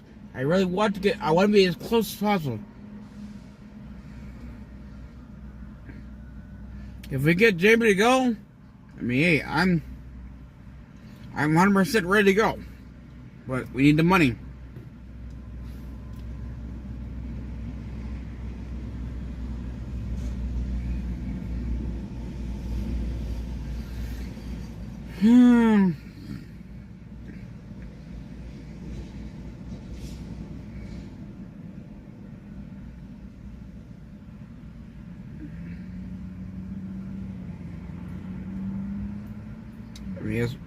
I honestly would be really excited. I mean, I hope I can get the funds to go, because I mean, I think it'd be awesome. Let's get to the that video. I'm gonna try to see if I can show you guys here. Let me get the other thing hooked up.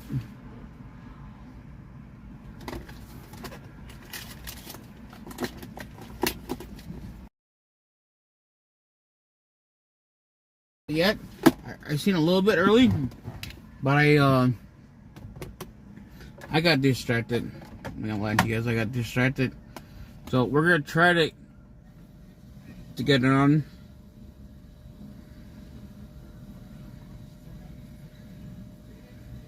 If we could find a thing.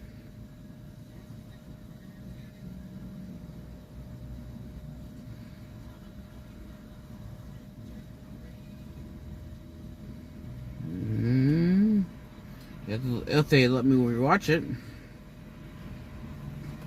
Here we go here. This is the one here. I found it.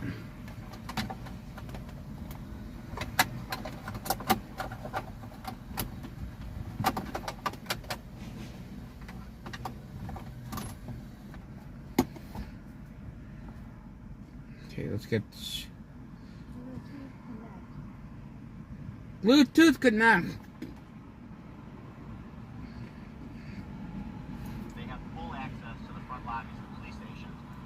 If you're connected, connect it. A homeless person, if they slept in the police station every single morning, they're Yeah. reported out in the morning. You know, we'll let them in. I mean, it's getting crazy. Yeah. You heard it. Stop it. Stop the nonsense. We understand that you have nothing better to deal out there, but you really need to grow up there. Really, you need to. We're all here trying to have a good time. We're all being patriotic. We're not calling them without being dumb, okay? But it'd be nice if we can go. I mean, I really want to go. Let's see. Let's get to the that's your. Why is it not playing? Hold on. We're gonna play a video here. If we can get this thing to work here. Hold on.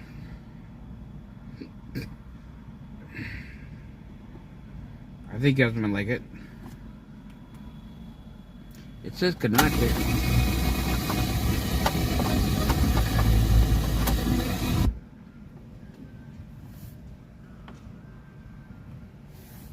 Bluetooth connect. Well, hello, how are you doing? Thank you very much for coming in, and thank you to all the mods, man.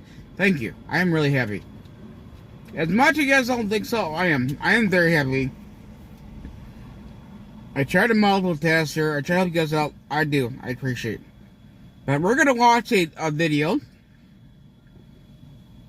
Okay, we're going to watch a video here, and you guys are going to see for yourself. And we're going to have a good time. And I'm going to cough a couple times, but you know what? We're fine.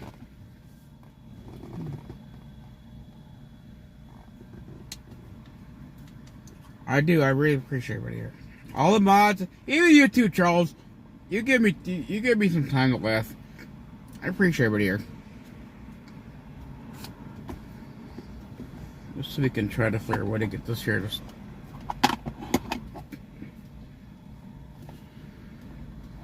Right now, I don't think I could do that. I think I have to. Let's see. No. I think I have to move this other one here. Hold on. Oh, you guys get it. You'll see what we're doing here. You guys should know what we're doing here. By now, you guys should be. No, I don't like that either. Trying to get a better angle here. I'm trying to figure out what the way. Okay, come on, phone. Seriously.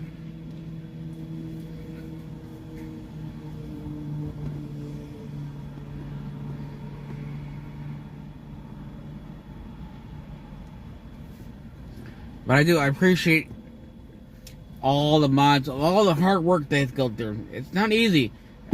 Merely, I know how it is. I did when I first started live stream. I had to be the live stream and be my own personal mod. It's not easy. Okay, let's see if we can try to. Can you guys all see that there, or the too glary? Can you guys see it? See, I don't know why that light there is so bright there. Can you guys see it?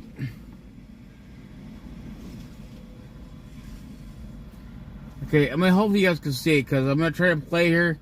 This is the one that I seen today. They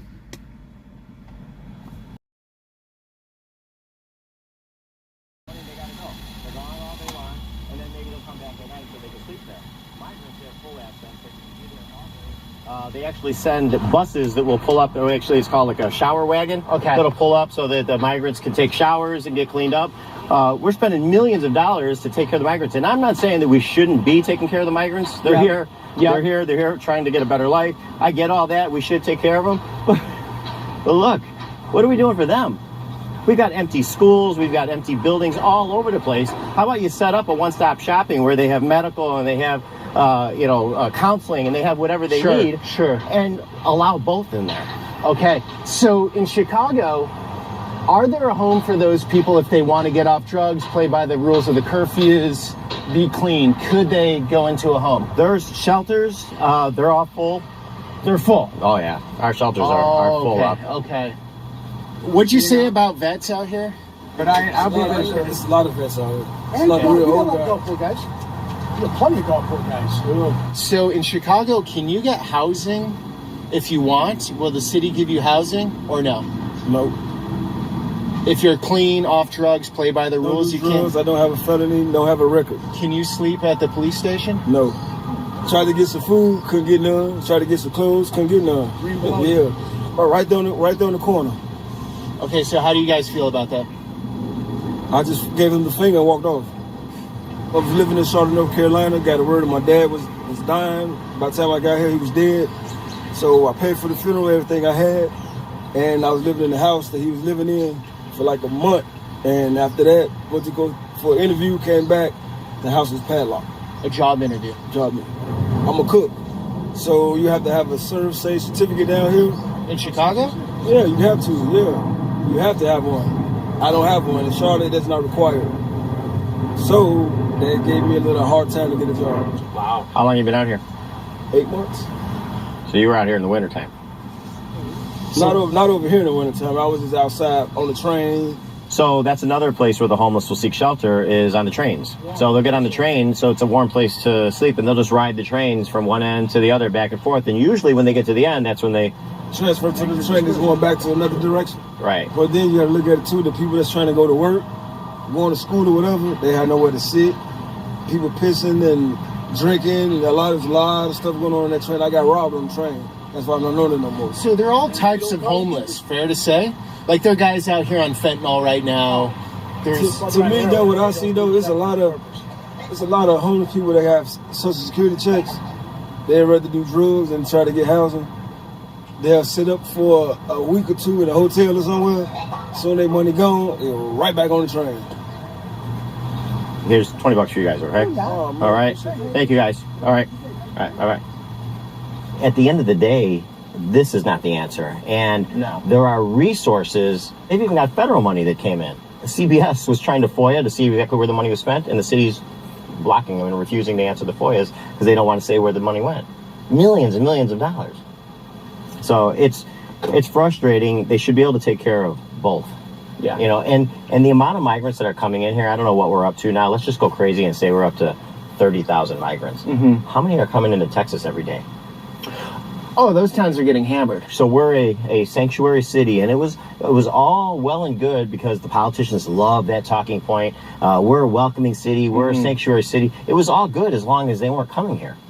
But as soon as they came, it's like, oh, they're terrible down there. They're using them as pawns, this and that, and everything. It's because they want the talking points and they want to be able to say that they care, but they don't want to do anything when it's at their front door. Now they have to deal with the problem. Now they have to deal with the problem. It's a little more complicated. And the problem is, so their idea is, all right, fine, we're gonna displace the homeless. I saw it in McAllen, Texas. Crazy. Texas, right near the border. Yeah. The homeless got kicked out of the shelter and the migrants took over. And there was a contract with that and there's money to be made. 100%. Unfortunately. Yep.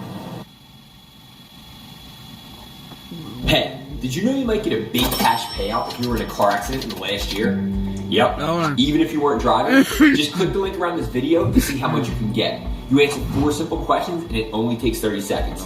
If you missed work or got hurt by a driver in the last year, you might be owed money without even knowing it. You could get thousands, maybe even more. Click the link now to find out. Over 25,000. So, John, I appreciate you taking us in because law enforcement really won't go on camera these days because of the police unions. There's a chain of command. But I don't think they have the lay of the land like you guys here in Chicago. So thank you for that because it's really hard to get access. And I don't know why the police unions are so against it. It's not because it's not the unions. It's not them? No, it's the department. The department is the one that it's department policy. You're not allowed to speak to the media and not allowed to talk about things like what we're talking about today. The police union would love to have all the information out there. Okay, so I got that wrong. Yeah, because they don't. It would be a free for all, and the departments don't want either what they perceive to be misrepresentations or whatever. They want control, right? Yeah, and that comes from even beyond up above the department. That's the mayor, the politicians. They don't want everybody speaking freely about what's going on. They want to make sure that they've got control to keep everybody quiet. I always say freedom of speech is intoxicating, and once I retired, I was able to speak out and shine a light on a lot of things, and that's even why I'm doing this today. I love this department. These are my brothers and sisters in blue, the officers and that are out there every day putting their lives on the line, and people need to know about how their own safety is put at risk because of the way things are run, and I think you just got to get the word out, and hopefully something will click somewhere and make a change. It's a beautiful city that's unfortunately being absolutely ruined by politicians. Absolutely ruined. Yeah. We're going to get into that today, but as a tourist, I don't see the absolute ruined part of things. It's being ruined from the inside, right? It's almost the infrastructure, the public safety aspect of it. Chicago's become national news on a regular basis with the crime and the issues that's going on here. That's putting a hit on our tourism. There's been a significant decline in the people coming here. There's businesses that are closing. This is a beautiful street. Oh, this whole area this is the Gold Coast. This is multi-million-dollar homes and condos. Well, look how well it's taken care of. You have the planters here. Streets are clean. Oh, yeah. No, versus a lot of U.S. cities, the downtown of Chicago looks way better off.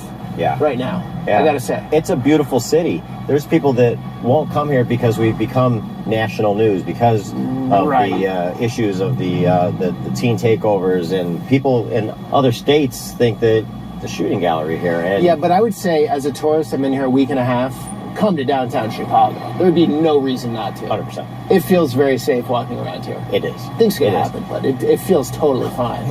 Worst case scenario, if you're out here at night, you could possibly end up in a mob, and it's going to be teenagers, and they're going to be running around. They might try to steal your purse. And I know that sounds terrible. Come on, the odds of that are so small. The odds are pretty small, and you should be able to see it coming. The odds are super small with that, I think. Yeah. Homicides have been going up the last few years, but if you look at the numbers historically, 1974, 970 homicides, 1992, 939, and then 2022, 695. So there were times where it was even worse. Right. So it was bad in the 70s, right? Late 60s, you had all the riots back then. The Martin Luther King assassination, Kennedy assassination. There was all kinds of things going on. My father came on the job in January 1968 and came right out of the academy and right into the Democratic Convention riots that went on here. But then slowly, over time, the different mayors that came through here, Mayor Daley in particular, they realized that we needed to get public safety under control because that's going to have a significant impact on businesses. These businesses, these stores this is Oak Street, super high end. Okay. And see this car right here? Yeah.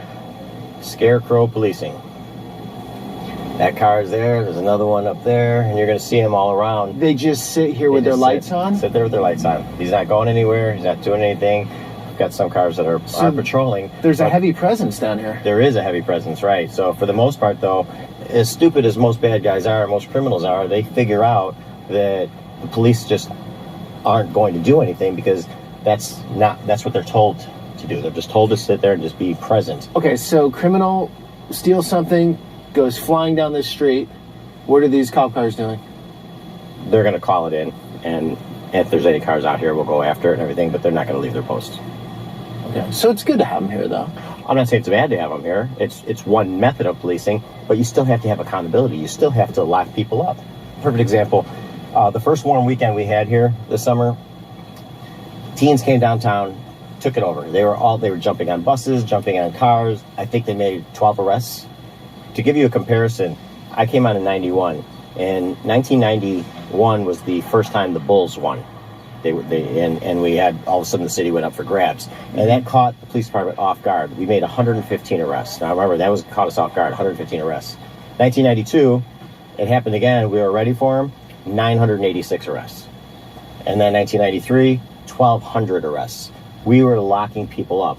And what I was getting at earlier is when you saw those high homicide numbers in the 70s, that was going down because we were holding people accountable, locking people up. So I think we got as low as, at one point, if you look at the scale, maybe 300 or 400 murders. Yep. Right? And then it started to go up again. And when politics started to control how the department operated, everything from how we, when we chase cars, whether we chase people on foot or not, promotions, we stopped promoting people that had experience and started promoting people based on race and gender. Experience be damned. We started moving people up because whoever got into power wanted to move up all their friends and family as quick as they could. So you would have somebody who would go from the rank of sergeant to the rank of deputy chief in 9 months. So they don't even get an opportunity to learn each role as they're going up. So they don't have any experience of how to handle or how to do anything. A lot of nepotism here. Ton. It's friends and family. It's been for the last probably 10 years, big time. A lot of friends and family as far as the promotions go. Absolutely. I took the exam in the late 80s, and there were 32,000 other people that took the exam with me. Okay. That's just huge numbers. They were all taken at the same time in all the schools and everything. Mm-hmm. And at that time, it was still hard, even though they were hiring like crazy, it was hard to get on the police department. So you would have some officers, people who wanted police officers, they would take a job in the suburbs. And then as soon as they got called for Chicago, they would leave the suburbs and come here. It was almost unheard of for anybody to resign. But what has changed is in 2021, 376 officers resigned from the Chicago Police Department. That's huge. That tells me right there that they're not leaving law enforcement, they're leaving Chicago. law enforcement, and they're lateral transfers. You've got all these other departments around the country that are now poaching them. They're coming and they're picking them up, and they're offering incentives and offering reasons. And basically, the one simple reason is, hey, we got your back. We'll back you up. Which is all these officers want. They want to come out here. They want to be able to do the job that they came on to do, and not have to worry that they're going to get jammed up because some boss is looking to protect their own butt, or some politician doesn't want to lose their next election. Okay, so a lot of police officers aren't feeling appreciated here. It's fair to say. Appreciated. Okay. But additionally, they don't feel like that they've got the support that they need, the backing that they need. You know, when and mistakes can happen in anything, right? And any line of work, mistakes can happen. Sure. Here, a mistake in law enforcement, a mistake could end in a fatality. God forbid, right? But if the officer didn't have intent and didn't do something that was just absolutely egregious, of course, the bad ones you got to hold accountable. If somebody does something that's just blatantly wrong, absolutely, you know, it is what it is. Sometimes mistakes happen. You can't start sending these guys to prison and destroying their families, and these politicians will jump the gun in a second. They're throwing the officer under the bus before there's even an investigation. Okay, why is that popular, though, for the politicians to do that? Because society in general, there's always been this idea of, you know, bashing the police, but at the end of the day, the majority of people do support and are with the police. And I still think that that's true. I think the silent majority are supportive of the police. But now it's become popular that to paint the officers, politically popular, to paint the officers as the bad guys, that I'm the anti-police candidate. I'm the candidate that's going to crack down on police brutality, as if that officers are literally running around doing drive-bys and beating people on a regular basis. That is absolutely not the case. Right. And I'm sure these politicians have law enforcement around them, right? Oh, protection. Protection, man, right. So that's when I was able to first speak up. And Lori Lightfoot, who could be criticized for a ton of things, but one thing in particular, she took the security detail. So each mayor has their own police security detail. When Mayor Daley was in, he had 26 officers total in his security detail. Just for him? Just for him. But it's for him. Some of it's for his family. Okay. Right? Okay. It's 26 officers, and there's a commander and some sergeants. And then Rahm Emanuel came in, he reduced it down to 16. Right? She came in and she increased it to 115. She had 115 police officers that were a detail that were assigned to not only her mobile detail that, you know, as she would move throughout the city, she'd have 2 officers in the car with her, she'd have 2 officers following behind her, she'd have 2 officers in front of her, she'd have another 2 officers that would go in advance, but she also had a minimum no less than 16 officers protecting her house 24/7. Even if she was out of town. So you would have 2 squad cars parked in front of her house with 2 officers in each. You'd have 2 squad cars parked behind her house with 2 officers in each. You'd have another car driving around with 2 officers. You'd have a SWAT car. It's called a SORT car. This one car could literally start a war. That's got so much firepower in it. Would be parked at least a block or 2 away from her house. She had a covert car that would follow to see if her detail was being followed. I mean, was she under a lot of threat? No more than any other politician. I mean, she wasn't, you know, I mean, you're in the limelight. You're going to make people mad. You're going to upset people. But she took it to a new level with the amount. You had districts that were starving for officers or people complaining about the CTAs and the crime that is on the CTA, and they didn't have enough officers to actually ride the CTA trains. And she's got 115 officers assigned to her detail. This is the 18th District of Chicago. And then these are all migrants. They live here. They live in the station. In the station. Yeah. Wow. Yeah. Food is brought to them. Clothes are brought to them. They have a lot more stuff than the homeless people, right? I guarantee you they didn't bring all this stuff with them. Yeah. How many police stations in Chicago? Rough 23. Is it like this at many of them? I've seen a few. It's like, there's some that are worse than others. On average, they usually have probably 40 to 50 migrants. I mean, this is insane. Yeah. You know, and I mean, look, they're just kids, right? I mean, they're just, they're still people, of course. You know, they're human beings and they're doing what they can. ¿De dónde eres? Venezuela. Venezuela. ¿Cuántos tiempo aquí? 20 y pico de días tenemos ya. Trabajo. Sí, esperando que nos lleven a un refugio o algo, pues eso es lo que nos dicen. A la noche dentro. Sí, en la noche entramos, en la mañana salimos, así. Cuando llueve, adentro, así. Someone just spoke to us out here helping out. She doesn't want to be on camera, but what she just said, can you explain? Right, but what she just said is that there are shelters that they've set up for the migrants to take them to, and they take them there, but they migrate back here because they're better taken care of at the police station than they are at the shelter, and they don't like it at the shelter, so they want to be here. From my understanding, they're legal to be here because they've claimed asylum. Mm-hmm. Now that's going to have to go through an asylum court. They're backed up for many, many years at this moment in time. Right. Most cases are not legitimate asylum cases. Right. Right now, it's roughly 1 in 10 are legitimate, as in fleeing persecution. Or Right. some terrible situation. They're economic migrants. Things are not easy in Venezuela. They're not easy in many places south of our border. They all went through a horrific journey to get here. I'm sure. They all paid the cartels a lot of money. Yeah. I don't know what it's like from Venezuela these days. Last time I checked from Honduras, it was $6,000 to get over the border. Right. So they're selling everything they have. right. down So there, that's why they're not going anywhere else. That's why they're at these police stations. This is all they know. Yeah. So this is where they would come and they would set up, and all that stuff that's out there will move in here every single night. And Tonight they'll fill it the comes lobby. in. Oh, it'll all come in. Yeah. If it's warm enough, you might have a few that'll stay out there and whatnot. Everything. Right. But for the most part, they're gonna. Oh, hey, hello. They're just gonna fill the lobby here. Some districts, and I don't know if they are. They have a community room that they'll actually let them fill up in there if there's overflow from here. See, what does this say? I don't even. It's in Spanish, so I'm not sure. But attention. It's probably telling them to leave during these hours so they can clean everything and then come back in here.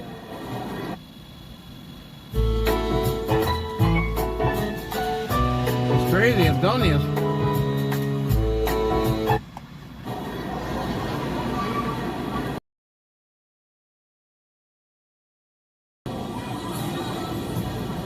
Saying yeah, it's dangerous and no, right? So, Estados Unidos, Colombia, Mexico. ¿Cuántos tiempo Venezuela aquí? 24 días. Fuerte. Peligroso. Peligroso. ¿Cuánto dinero para mueve Venezuela aquí? Para cada persona. O sea, un gasto bajo, $1,000. $1,000, $1,000? $1,000. Mucho, sin comer mucho. Puro pan y agua. Ahora, comiendo bien, bueno, ya el que quiera, $1,500 o $1,000. So, ¿Tú? Yo gasté $1,200. 1,200. That price used to be way more. Like a half year ago, it was way more. well, I mean, because there's so many now, so they're probably Maybe. just making it up on volume. Maybe. Y Okay. en México, de Ciudad de México, me vine en el tren, Oh, a train? porque no tenía más plata. Okay. How do you say where did you cross in the United States? Tejas, Arizona? From Or Texas? McAllen? Laredo. Laredo aquí. How? Sí, fui a un refugio, me llevaron a un refugio de migración, un refugio que se llama Agle Paz. Y de allí nos dieron el pasaje para acá. So, I don't know the words. My Spanish is terrible, but so necesite make un decision para LA, Chicago, Nueva York. ¿Por qué Chicago? ¿Por qué Chicago?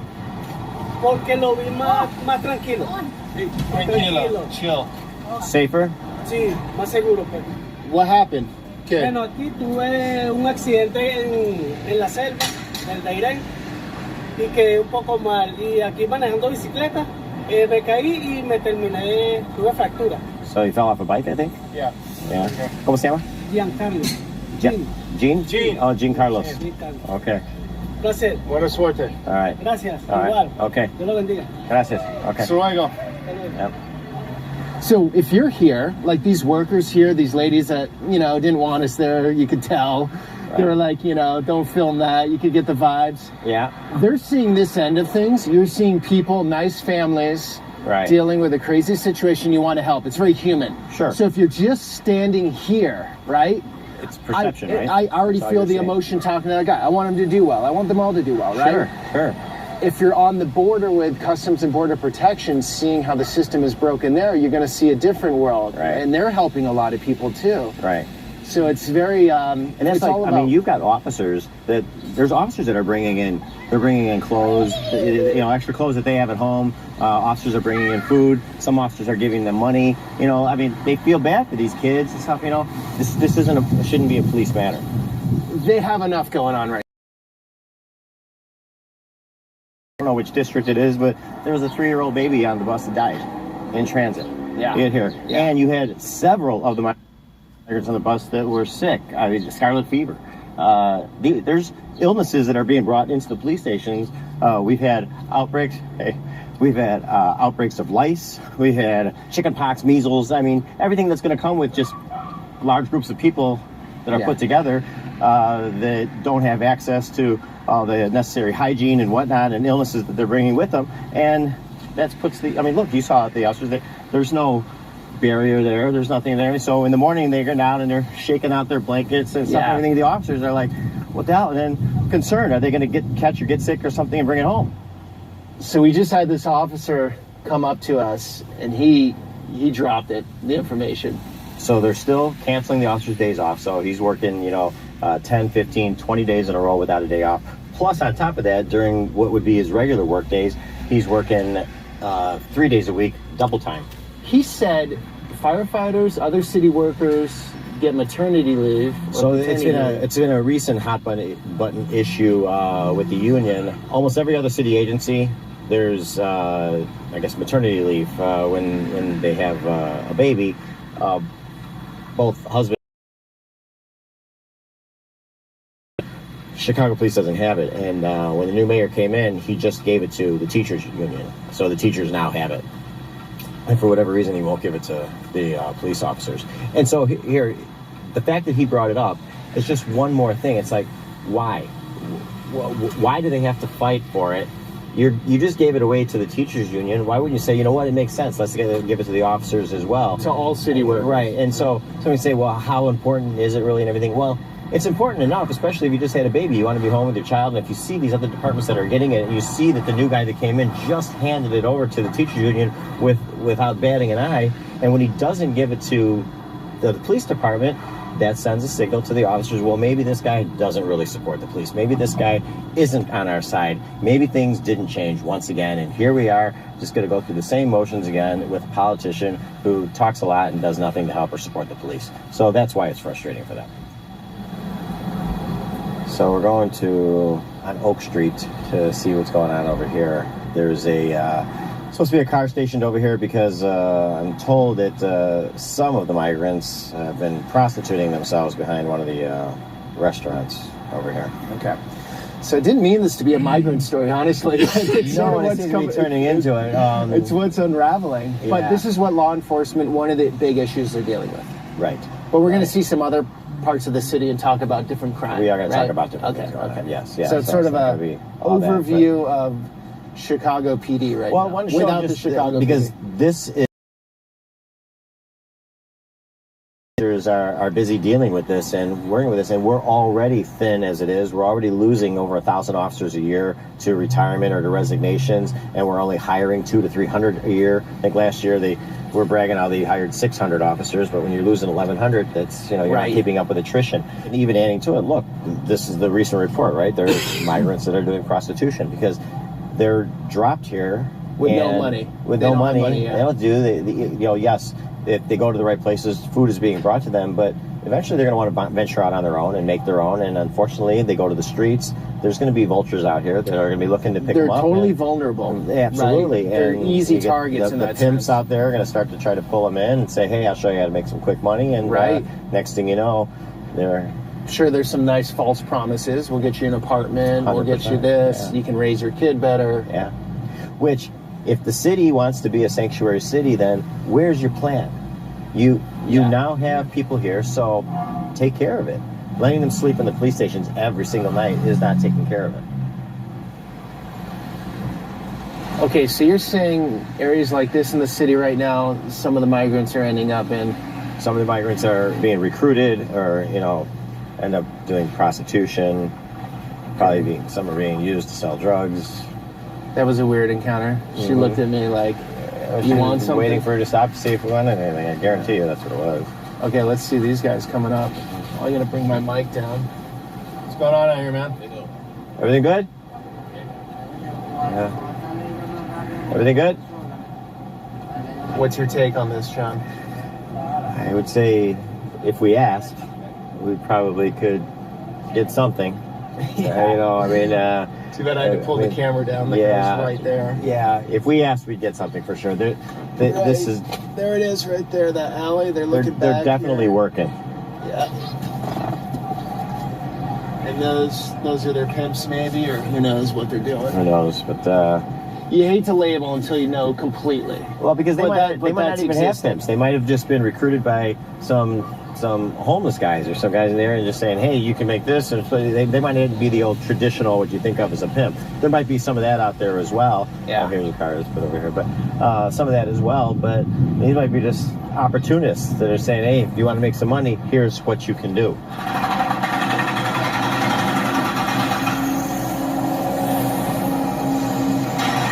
What's going on here? Outdoor roll call.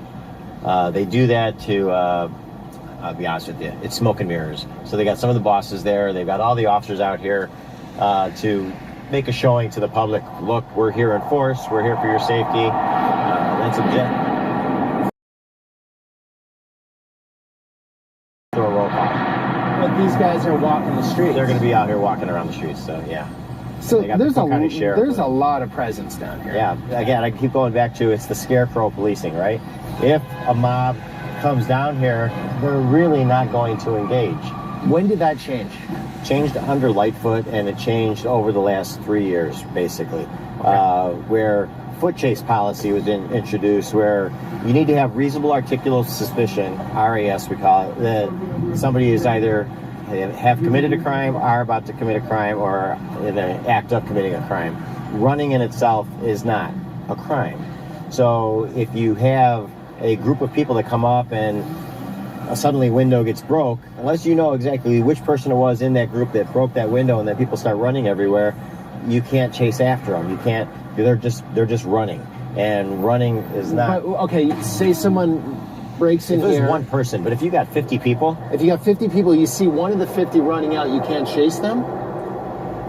But that's not how it would be.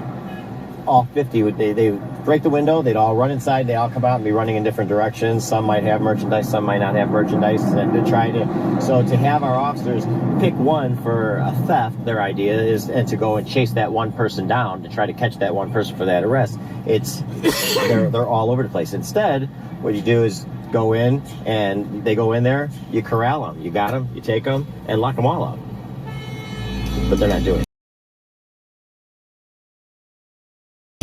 Here's what it's like to go to school for firearms, technology, and gunsmithing. Sonoran Desert Institute's online programs cover troubleshooting, firearm operations, shooting sports management, and more, with hands-on projects and lab materials shipped to you. Visit sdi.edu. And lock them all up.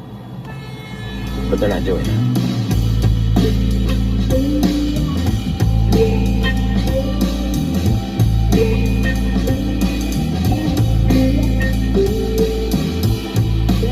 The city's really good at maintaining, especially down here. I'd say when you start getting into certain parts of the city, they're not so good at maintaining. I guess, you know, if they're focusing all the resources on this and not so much, you know, if you get into the heart of the south and west side of Chicago, you know, and that's the frustrating thing when you got these politicians, some that hold office 10, 20, 30, 40 years in office, yet the communities that they represent are dilapidated and crumbling and their infrastructure is crap.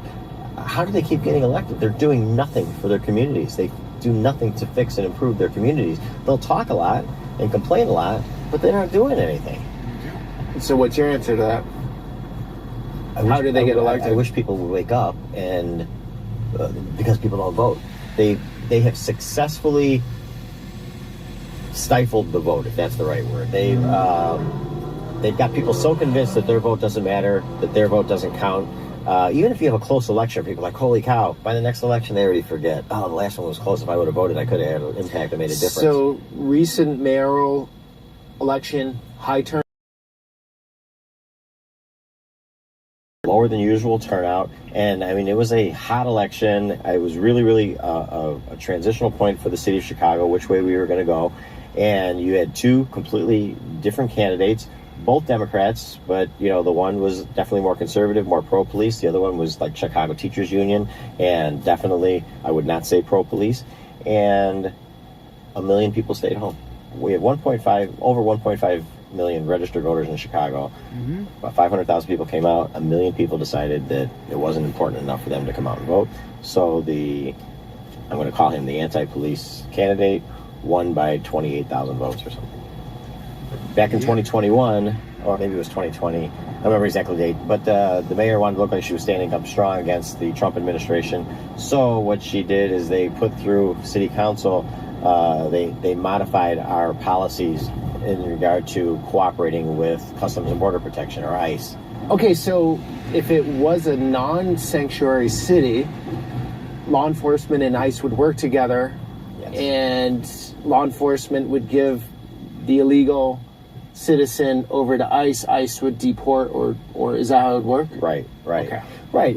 If with certain laws that if they committed a felony, it was dealing with the criminals. We weren't even talking about dealing with, we're not just grabbing people off the street and say, all right, show me your papers. Oh, you're not a citizen. All right, we're going to report you to ICE. That's not what it was about at all. It was criminals. I mean, if you're committing a crime here and you also happen to be illegal, why not turn them over to ICE? Do we really want criminals here in any capacity? I mean, if you're out here committing crimes, you shouldn't be here then. And they took that away. So that we are not able to, the Chicago Police Department is not allowed to work with ICE in any capacity. So this is Clinton and Crenshaw. There's a video out there that shows the last teen takeover. And basically they send out on social media, whatever app it is that they're using, where they're going to meet. And they start to show up and the crowd gets bigger. And then somebody sets off something and they go crazy. And Right here? Right, yeah. In the 7-Eleven? Yeah. So how many teens are we talking? Hundreds. Basically causing chaos. Throwing stuff up in the air and just destroying everything for no particular reason whatsoever, just to do it because they could.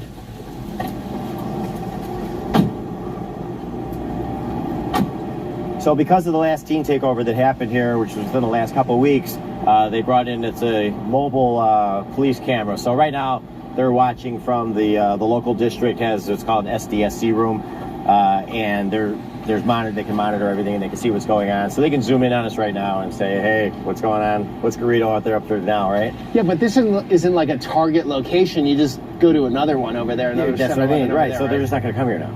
They're just going to go to a different location and start somewhere else. The reason why all this stuff is happening is because of lack of money being spent in the communities, lack of... So say it's only a small percentage that are committing these crimes, maybe 5%. But somehow the other 95% that are in those same exact scenarios, lack of jobs, lack of everything, are able to restrain themselves and not come out and do destructive damage. And if you watch the video from here, and maybe we can talk to somebody and figure out exactly what happened, but I guarantee you, from what I can see from the video, they weren't stealing because they were hungry, or they weren't stealing because they wanted to put food on the table or bring it home to the kids and everything. They were literally coming in here and throwing stuff. They were just destroying. Yeah. Sir, the camera's not on you. You're the owner, right? They didn't even take value. Right. They just destroyed it. They took chips, soda, salsa, and they just threw it everywhere. Just to be destructive. Yeah, the fire extinguishers and just spraying it everywhere.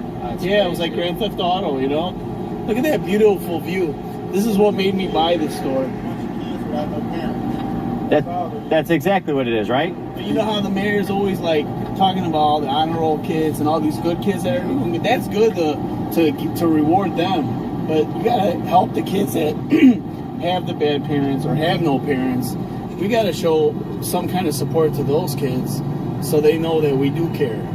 I wish there was a program that we could do. Yeah, more schools, more. It ain't like how they're not bad kids. They just don't have. They just don't have any. They don't have this. They don't have structure, discipline, that sort of stuff. Nobody. Yeah, and that's what I was really trying to tell all the news teams. What happened with the news teams? they gave me like 15, 20-minute interviews, and all they took from me was mob action. 2 seconds. They didn't let you speak? They didn't. No, they let me speak for 20 minutes. But it ended up on the editorial floor. Channel 7, Channel 5. Can I put the camera on you? Yeah, I don't care. Okay. I don't care. Okay. But the mayor's got to do something for the kids that aren't being reached, that the parents aren't there for them, or they were too young. We got to go. Sometimes the parents got to step up and say, man, I need help. Yeah. A lot of people so scared of asking for help, they think they can do it all themselves.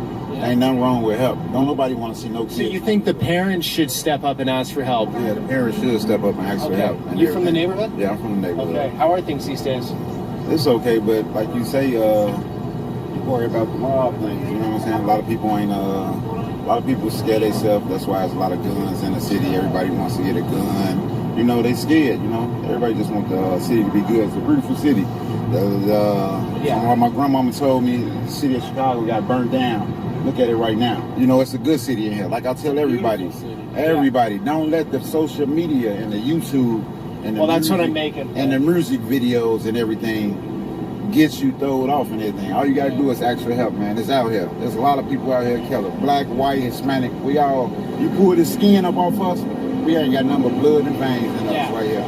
They just they need help though. That's all. Guidance. No schools, no basketball, no football. Ain't no YMCA's no more like that. You know, you got to get them something. You know, I grew up playing marbles. There used to be 20 of us in a big circle playing.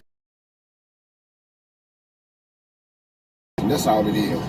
Attention. Before I even come outside, I got a 1-year-old and I got a 9-year-old. I make sure I go to the park or do something with them for 2 hours before I come outside. It's a blessing, though. You know? Yeah. So it's being recorded right now? Yeah, 24 hours. Always. Okay. So, sir, how long have you had this store for? Only a month. What? And I've been through hell. Oh, man. It's a new one? It looks new. It was corporately owned. I was here for like 2 years.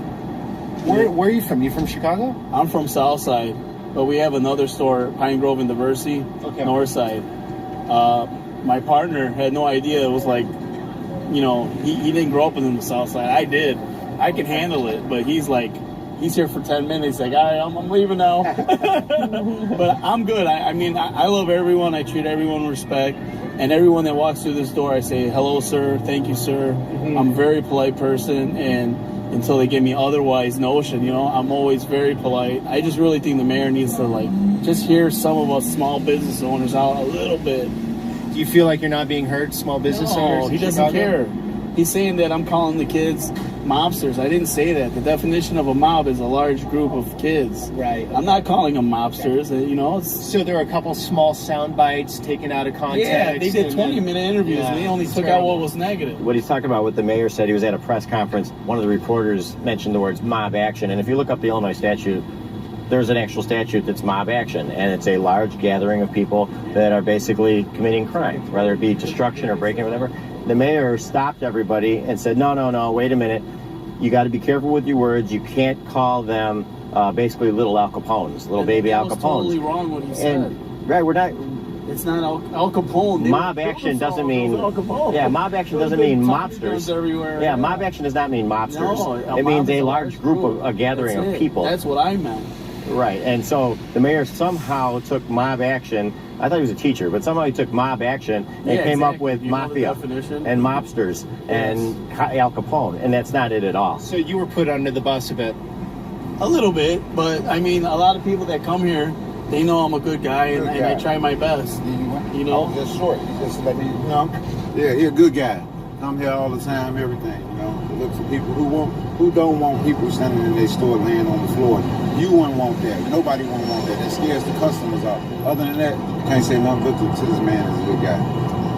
The other big problem is Tent City. It's a block away, and I have to remove probably 20 to 30 homeless from the front of my store because they're begging and scaring people, walking up to women. And I get a lot of people come up to me and say they don't want to come here because they're afraid. They kick my sign, they throw the garbage cans down, they throw everything. They get into fits and rages. That's a tough way to start a day, going to work. Yeah. Yeah. So you're not 24 hours here then? Yeah. Oh, you are? Yeah, but they know when I'm here. Can we go in? Yeah, I can go in. Yeah, they know it's party time. Yeah. Yeah, it's not happening here. You have to physically move them sometimes? Yeah, we have to fight for what we want here. What were you saying about the difference between the migrants coming here and the homeless? Well, what I'm seeing is a lot of them are hard workers. A lot of them are trying to get jobs. They're at home. The migrants. Yeah, the migrants. Yeah. Yeah, they're trying to get jobs. They're doing anything. A lot of the guys that do construction here, they're using them as helpers. I can't say all of them, but the ones I've seen, they're trying to do something. And the migrants, unfortunately, most of them don't have work papers, so they have to work under the table. Yeah, they're getting cash. Right. Yeah, they're getting cash. So they have to sort of do it sneakily, and then it's hard on the employers, too, because they have to be in this, like, illegal status a bit with employees. And I know up on the west side, there at one time, there was, like, you could pull up to a certain gas station or a certain Home Depot, and there'd be just 30 workers that'll just mob your car, just, hey, we're ready to work, So I imagine now that's at the Home Depot here, right? Yeah. To a certain extent, is that what they're starting to gather and do? Even more because they figure that's where contractors are coming to get their supply in the parking lot, waiting to jump in and go to work for the day. I get how it affects the city and how, paying under the table is bad. We don't do it, but I get how it's bad. But these guys at least want to work. These homeless just want to, leech off everybody. And that's the problem. We can't have violent mental people leeching and demanding stuff. I just had a guy this morning demand that I give him food because he thinks I'm rich and that we can afford it. No, we can't. Owners of small businesses live check by check also. People don't realize that we don't make as much as they think. Right. It's a grind. I'm here 7 days a week. Right. I shouldn't be here 7 days a week. If something goes wrong, like the looting or anything else, that's a loss for me. Yeah, we just did the loss from the looting. It was almost $5,000. I mean, they damaged equipment, stole stuff. Right, and a lot of times they'll say, oh, well, he's got insurance or this or that, but your deductible is going to be whatever it is, and if you don't want to file the claim, sometimes it's better off just to pay for it. Just to pay for it, and it goes up, yeah. So, I mean, people don't understand the deals we have with using 7-Eleven's name. I mean, it's 50-50, man. We're not getting 100% here. Right. We're not bankrolling like people think we could just give out stuff. Yeah, I got to say, this is probably the nicest 7-Eleven I've seen. They knocked aisles over. They destroyed that front end caps. Were you here inside? I came on scene. So what was that like? It was hectic, but they were little kids, so I wasn't really scared. Honestly, they looked like 10 to 18, 10 years old. So I seen some young ones out there. Right. There was a little kid crying. Like, my friends left me crying, bawling. And I was like, hey, buddy, you gotta pick your friends wiser. They left them, I felt bad. So you're basically dealing with the root causes surface, and people like you have to deal with them firsthand. So the root causes is, a lot of parents aren't involved, spending enough time with their kids. There's not enough discipline. The government isn't stepping in and creating some hard boundaries with this stuff. And then you have to carry it all. Yeah, I'm carrying the weight of my shoulders if I want to survive. You have to fight for everything in life. But there's a good fight and a bad fight. The looting is a bad fight. The good fight is earning it. I do a job on top of this. Seriously? I'm a graphic designer. No way. Yeah. You go home from this and I bang out some jobs. So it's never ending hustle. You go home, edit. That takes hours, bro. Yeah. I've done that editing. So I understand it's a grind. Yeah, and nothing's ever for sure. No. I could lose my channel tomorrow. No. You could lose this business tomorrow. Me and my guy had 3 pizza businesses for COVID. We had pizza buffets. We lost everything. This is my second time losing everything in life and coming from the ground up. All right. We're gonna put a pause for a second. Mobile. I'm gonna use the bathroom. Quick kick. We're gonna use the bathroom. You guys consider, and I'll let you guys out there. Use the bathroom real quick. But I mean, what do you guys think about it so far? Let me know. I mean, use the bathroom, but what do you guys think of it? What do you guys hear? What do you guys think of it? What do you heard so far? I want you guys' opinion here. What do you guys think? I know one person said, yeah, I know it's said, it's disgusting what's going on in our country. Cops can't even do their job. People are telling them, no, you can't do this. Let them do what the hell they want. So, you guys tell me what you guys think here. I'm gonna go use the bathroom. Ding, ding, ding, ding. It's disgusting. I'm so annoyed with what's going on in our country.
Alright, so what does everybody think so far of what's going on here?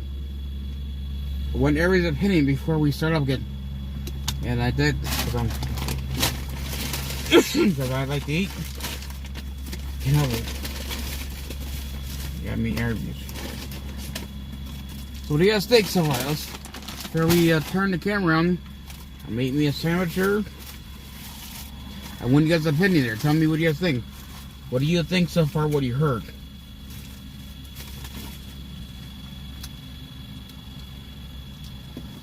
I know people here.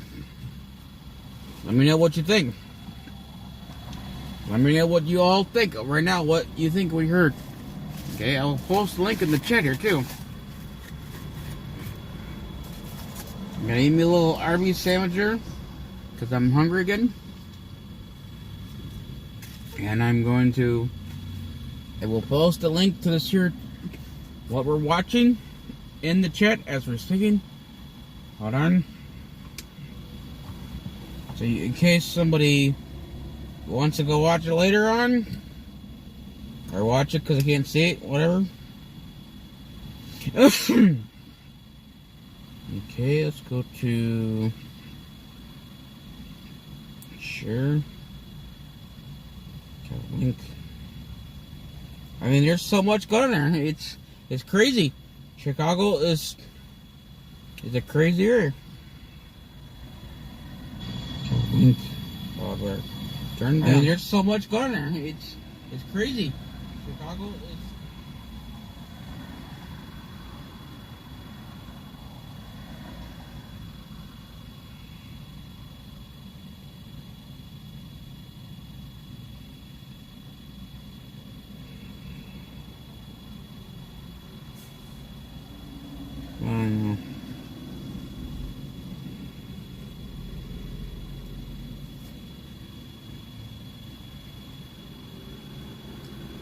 There you go. There goes the link already for you guys to watch. You guys can watch it after anytime you guys want to. We'll get back.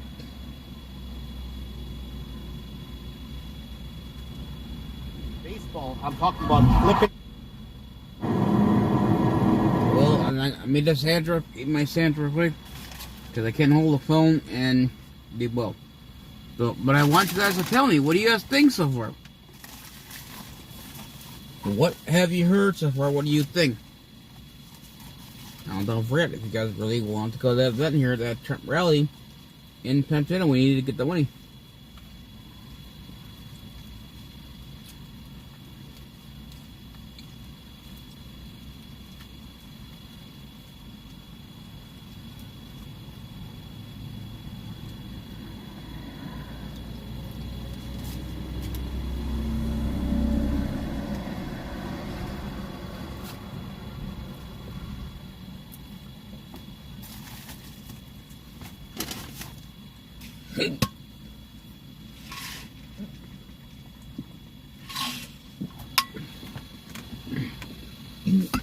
That's any cool YouTube, Charles. What do you all think of it?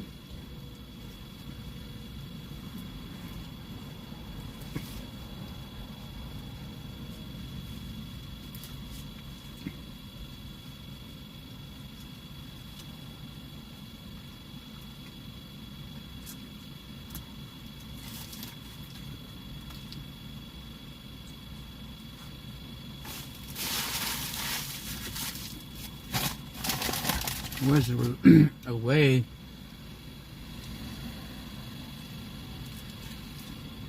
Let's see if we can do it.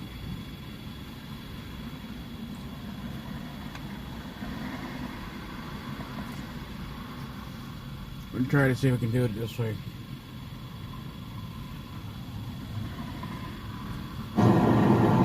Gotcha. That's a shame. So that's the little girl that was shot in the head, right? Yeah, that's horrible. So the wake is tonight. What funeral home? Oh, gotcha. Okay. All right, man. All right, thanks. I'll talk to you. All right, bye bye. So that was Alderman Sposato. Just did a murder last week. A neighbor was in his house. Little girl was outside playing, 8 years old, and he was complaining that she was making too much noise in the middle of the day. He walked out and shot her in the head. The father saw it, tackled him, fought over him. Gun went off, shot the offender in the face, but he survived. And then the father went to his little girl, and the little girl was making it to the funeral. It was right. The wake is tonight. Oh my God. It's horrible. I mean, and all the guy had to say was that the offender ultimately said that, oh yeah, I was on some pretty hard drugs, didn't realize what I was doing. So what's going to happen to him? Oh, he'll get convicted of murder, and he'll get sent away. How many years do you think? Shooting an 8-year-old? Shooting an 8-year-old in the head, just walked up to her point blank. I mean, that's life, right? Oh, I'm sure he's not getting out anything. Okay, good. Yeah, but I was scared you were gonna say like 5 years or something. I'm like, oh my God. Oh no. Something like that. They're gonna be solid on that. There's so many other things though they do get a lot out for, but no, that one. It must be absolutely brutal. Being out of law enforcement, to leave your family every morning, go out and deal with society's problems. So that's the thing about it is, as police officers, I mean, I loved the job. I mean, I loved being a police officer. The ability to be able to go out there and to help people, and the camaraderie, and just the whole thing that goes with it. And there's just so much variety. It's not like you're going just to an office job 9 to 5 and you're doing ABC every single day the same thing. It's always something different. It's exciting. It is exciting. It's got you're going from moments of boredom to all of a sudden you're off and running and chasing after somebody and doing whatever you're doing, and basically helping people that are being victimized, and in every aspect of it. But at the same time, you see some horrific stuff, some stuff that really takes a toll over time. I mean, we're still human beings, and as much as officers suppress all that stuff, that's why you end up with a high rate of suicide, and you end up with a high rate of alcoholism, and you end up with divorces, and you end up with all these things, because eventually it's going to catch up to you. But ultimately, at the end of the day, it's in our DNA. It's what we do. Knowing what you know now, would you get into it? How policing is now? Would you sign up for it again?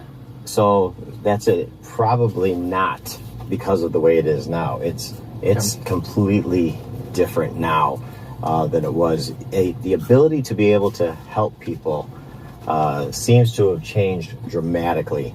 And I say that, I know that sounds weird. It's like, okay, well, what do you mean you can't help people? Because look, the store that we just came from, there's no police officers around here that are going to be able to prevent it from happening again. In the 90s or 2000s, you would have been able to... We would have locked everybody up. We would have pulled up here with the we call them the paddy wagons, but the police wagons. We would have pulled up there and grabbed everybody we could, locked up as many as we could. So what would have happened to the 11-year-old? The 11-year-old that's looting at the 7-Eleven. Brought him to the station, and his parents would have to come and get him. So, okay. You know what I mean? So there's now there's accountability. The parents are being inconvenienced because we're going to track them down, and we're going to call. And trust me, I had it before where we had little kids in custody, and we're calling, and we send a car out to the house, and and it's inconvenient for them. A lot of them don't want to be bothered with it, or they don't want it, but you force it, you make it happen, and that's just what they have to do. And when you do that, then because they don't want to have to do it again. They don't want to get called out again. So what happens now when the 11-year-old gets caught there? Now he's probably going to get dropped off at home, and hey, don't do that again. That's it. There's no inconvenience to the family. There's nothing. There's nobody's going to have to go to court. There's going to be almost no accountability whatsoever. Do you have a lot of these in Chicago? Yeah, yes. So what do these people do in the winter, though? A lot of them go to the trains, and they ride the CTA trains all night to stay warm. Sadly, some of them will freeze to death. You saw that in law enforcement? Oh, absolutely. Freezing to death? Yes. Now, somebody donated these. I guess these are, they're tore up pretty good. These orange ones are they're insulated a little bit better. Okay. Somebody donated them, but obviously they're getting destroyed and beat up. So, I don't know how well they're going to be, but... Oh, look, they even have an entrance. But no one here can show up at the police station and ask to sleep there for the night? Not in the summertime. But if it was freezing cold in the wintertime, yeah, every police station, every firehouse, they're warming centers to get in out of the cold, to help them if they can get there and they can come in. There's also groups and organizations that go out and try to pick people and find them, see if they can get them to come in. Some don't want to come in. because they have a lot of, like I said, there's mental issues or substance abuse issues. So yeah, but in the morning, unless it's really, really bad conditions outside, they're going to be told to leave. They're not going to get the same treatment that the migrants are getting. They're just not.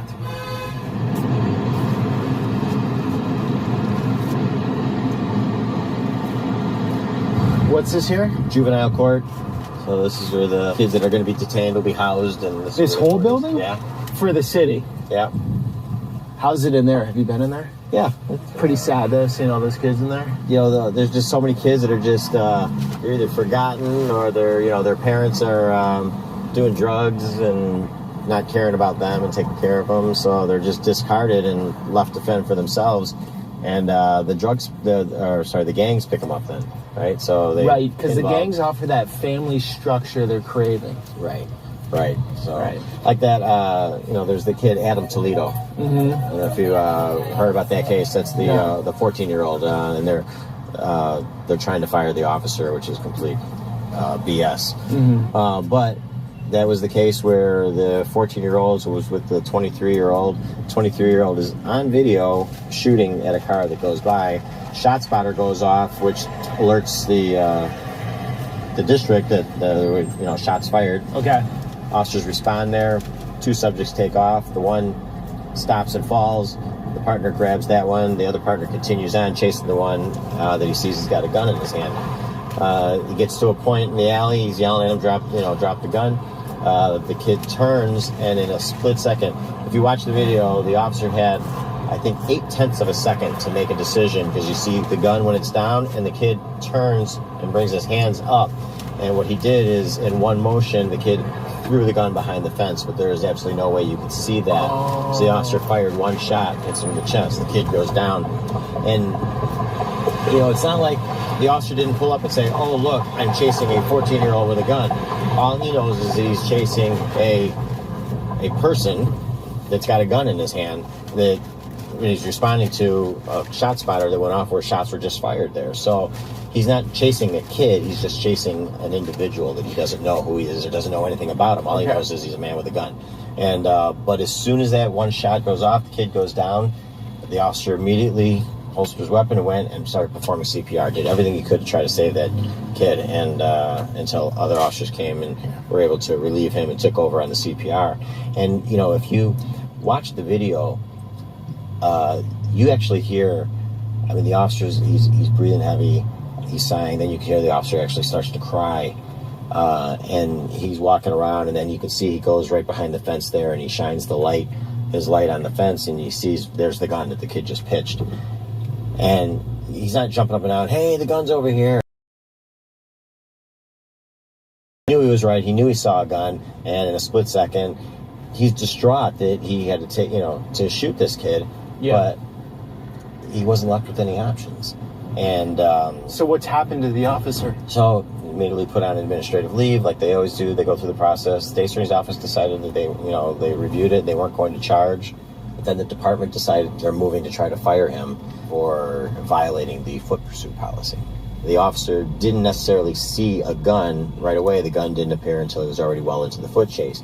There's so many issues and so many problems with it, but at the end of the day, that policy wasn't even in place at the time. The policy came into place after, but they did have they put out a guide for suggestions on how this policy would be. So it's all BS and it's all political, and they're just looking to hang this officer out to dry. And what they put this officer through is one more reason that it just spreads throughout the department that low morale, because it just shows that there's always a political agenda to every single decision that they make, and this is no different. So it makes the job extremely difficult. You have to make all these split-second decisions, like when you're in survival mode sometimes, right? And because of it, more and more officers are getting hurt and going to get hurt because they second-guess themselves. You have to be able to, with all the training that you get, to be able to make that decision and not have to worry that if this ends up going viral on social media or the news or whatever, that they're going to try to fire you for it, because that's going to cause them to second-guess themselves or to relax, and that's when officers get hurt or killed. we're going into the west side of Chicago.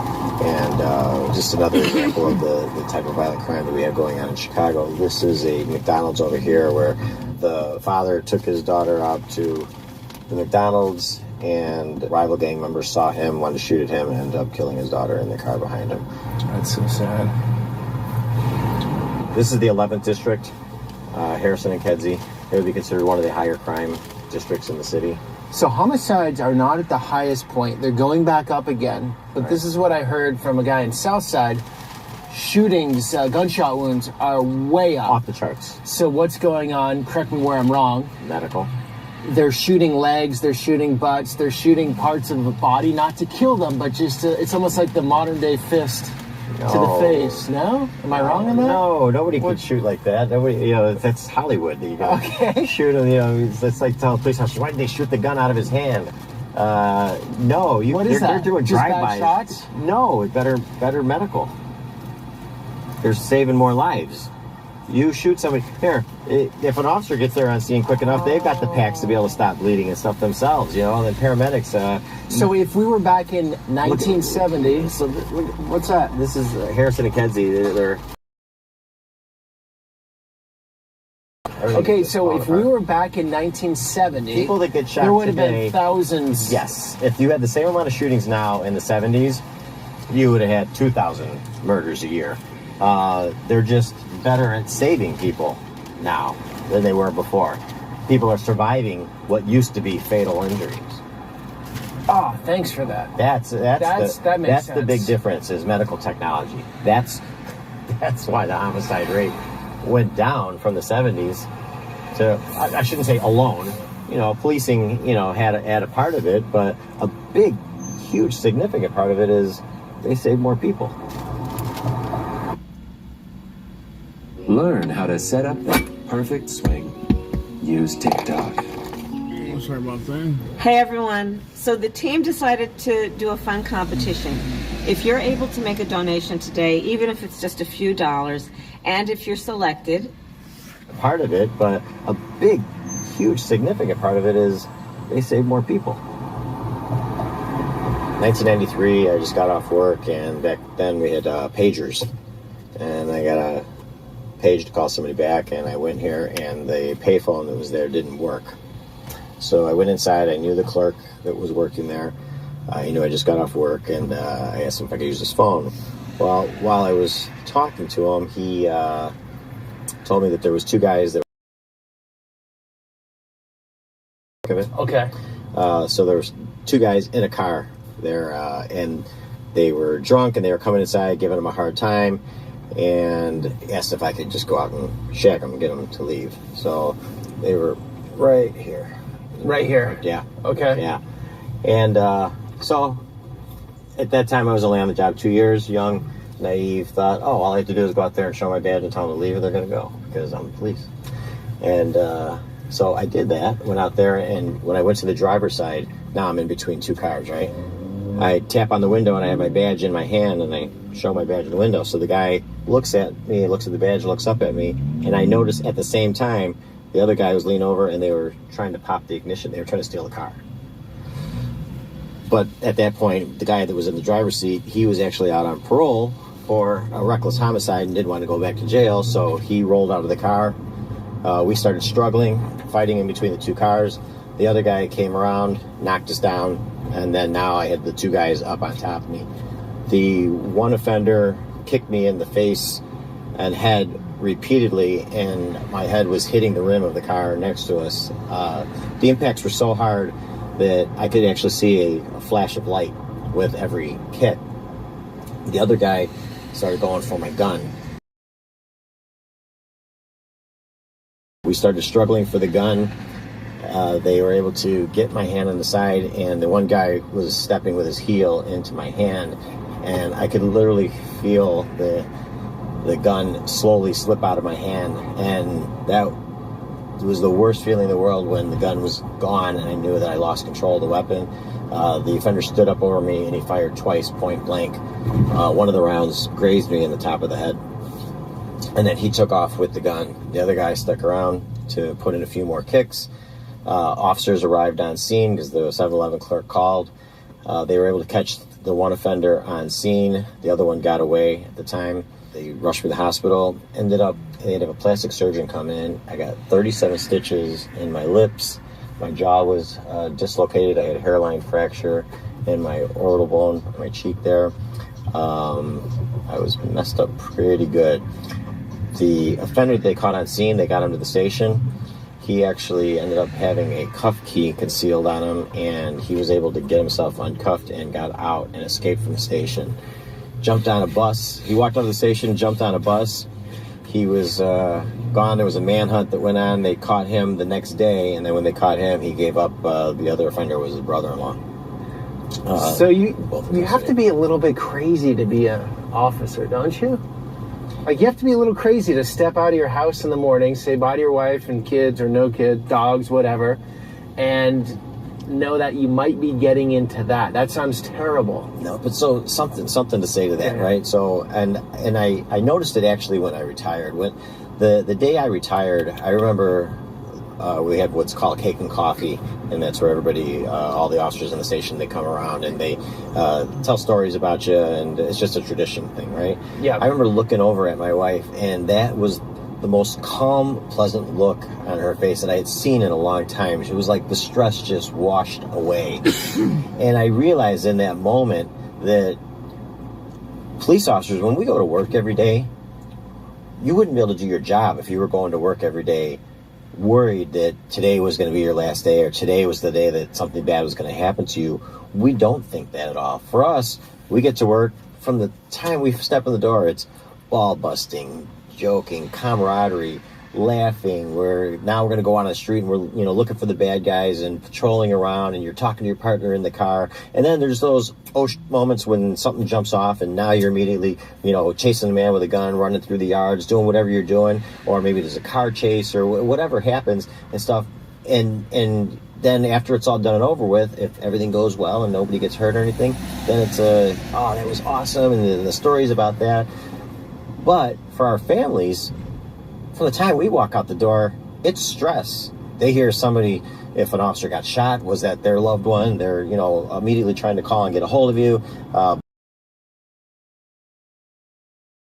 if they heard something on the news, now they're calling everybody, trying to find out what happened, calling the station, see if everything's okay. It's constant stress for not only your spouse, but for your parents, for your siblings. They're experiencing a different experience than what they're not getting the reward that you're getting. No, because you're taking risk, and in that risk is excitement, and you feel alive. And then there's the camaraderie, the brotherhood. Yeah, you're not thinking about. We're not honing in on the risk. All they're honing in is on the risk, right? The family, that's all they know is the risk. With us, the risk is so far down on the totem pole. All the other things are what we're dealing with and thinking about. Mm-hmm. And the risk just, I don't want to say it's not a factor, but it's not at the forefront of our minds on it, because you wouldn't be able to do your job if you were. Yes, that's why I think you guys are all a little bit crazy. That's why I say it's in our DNA. You think what we do is crazy. You're the crazy one. You're the one that's going to Iran or going into, the hood, and you're, interviewing gangbangers and maybe talking to cartel or whatever it is that you're doing. You got no backup. You don't have a vest on. You don't have surveillance. You have nothing. At least we've got a radio. We've got a bulletproof vest. We've got a gun on our hip. We've got, at least we have the perception of safety. You're on a tightrope with no freaking net. Be careful. So this is Super Dog. It's been around at least since the 50s, and it's one of those old where the car pulls up and they come out and take your order type of thing. Very popular place. All right, so how do you know John? So just through the police department. I was a cop. I never had the pleasure of working with John, but when I ran for office, he was running for office at the same time. So for office, what do you do? Alderman of the 41st Ward. Okay. What's good here? Everything's good here. If you want a cheeseburger, the cheeseburgers are awesome. The Whopper cheeses are awesome. If you want a hot dog, they got great hot dogs and fries. What are you getting? I'm not getting anything. I'm getting something to drink. I gotta watch what I eat. I let myself go. Why don't you give them the Whopper cheesy with just whatever, just the ketchup on it, and it'll get the fries on it and everything. Yeah. Okay, That's it. Okay, Anthony, you don't have to pay. Come on. I got it. Display your number 13 with Starbucks. You can come back and pay. You got it. All right. Thank you. Thanks, boss. Anthony, so you're one of the 50 aldermen. I am. In Chicago. I am the alderman of the 41st Ward, which is the farthest northwest side ward in the city of Chicago. So what's going on in Chicago through your perspective and alderman's perspective, which you're all different, right? Yeah. We're all different, 50 of us. 50 all of 50 you. of us are different. Every ward is a different ward, different animal. We're extremely lucky the way that the dynamic works to the northwest side. Okay. It's a ward that is broken up of just an astronomical amount of city workers. You've got Chicago police officers, firemen, plumbers, electricians. The vast majority of your city population employees live on the northwest side here. Oh. Are to the northwest side. We're the 16th district. 16th district is the largest district in the city of Chicago, and we have the least amount of crime because a lot of the police officers here help maintain the streets and protect it even when they're on or off duty. If you look at our wards right now, you have multi generations of family that never left the neighborhood. Like my first house was 4 blocks from the house I grew up in, and now I'm on my third house, all within 10 blocks of the house I grew up in. Okay, so there's accountability. Mm-hmm. You see something happen at your neighbor's house, you've known him forever. Yeah. You're gonna step in. Yeah, protect your neighbors, protect your property, and protect the neighborhood. And a big thing too is we're community based, we're parish based, we're based off our churches here too. We raise our kids. We put the time and effort into taking care of our kids, raising them right, making sure that they're growing up with a parent. Even if it's a broken household, both parents are taking accountability for those children and making sure they're brought up the right way. No teen takeovers at the shop and save there? You're not going to see it. If anything, you're going to see teens volunteering there if there's any type of community events going on. Okay, now you're making it sound like a North Korean tour. It's like amazing. It's the most amazing place. You know what it is? Kids Volunteering. It is the most amazing place. That's why, I've never left. And no one ever leaves the neighborhood. Like I said, you'll end up buying a house 4 blocks from your house. Yeah. Where modest 3-bed, 2-bath type place. So there's a humongous up and down swing on that. You can get a 3-bedroom home in this area for about $375,000, all the way up to $750,000. It depends on where it is. A lot of we have some McMansions in the neighborhood too. So $750, you're getting a nice place. You're getting a nice place. We even have $1 million homes in the neighborhood as well, and we have a lot of 3 flats, 4 flats, multi-unit buildings that are owned by the residents that live here. They'll live in it and they'll rent it out to neighbors in the community as well. So Chicago really broken up into neighborhoods like most cities. Yeah. But from what I'm understanding through what you just said, you guys seem like you're doing pretty well here. Another part of the city might be doing terribly. And you're like living in 2 different worlds almost, even though you're in the same city. It is like 2 different worlds. And it's unfortunate that's the way it is. But when people came to Chicago back in the day, even my father told my grandfather, you moved to the neighborhood, like I'm Italian American. My father told me back in the day when his family came over, they all moved to the Italian American neighborhood. They moved to where everyone spoke the same language. A Polish American did it too. A Polish did it too. Jewish, Irish, African American. Everybody moved to the neighborhoods those neighborhoods just blossomed from there. But you ended up being around, as they say, oh, it's so segregated. That's not true. Chicago chose to segregate itself. You want to be by the Italians, you want to be by the Irish, you want to be by the Polish. Is it a cultural thing? It's a very cultural thing, yeah. Okay. So you don't see anything wrong with it? The thing I see wrong with it is sometimes you just overexploded with this one nationality in one neighborhood. Yep. And that could be, that's a tough go at times, but you know what? Still to this day, when people come across the ocean or move from a different country to here, they move to the neighborhood where they speak the language and where they feel comfortable. Yeah. You want to go with what you know, what's familiar. Yeah, absolutely. It's natural human behavior. Yeah, absolutely. Really. Commercial again? Oh, nothing. Not commercial.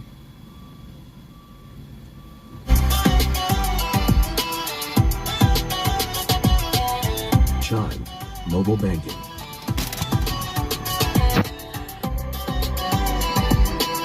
install. Here. Yeah, absolutely. It's natural human behavior. Yeah, absolutely. Really. So on the national news or on YouTube, people are saying Chicago is so dangerous. What would you say to that?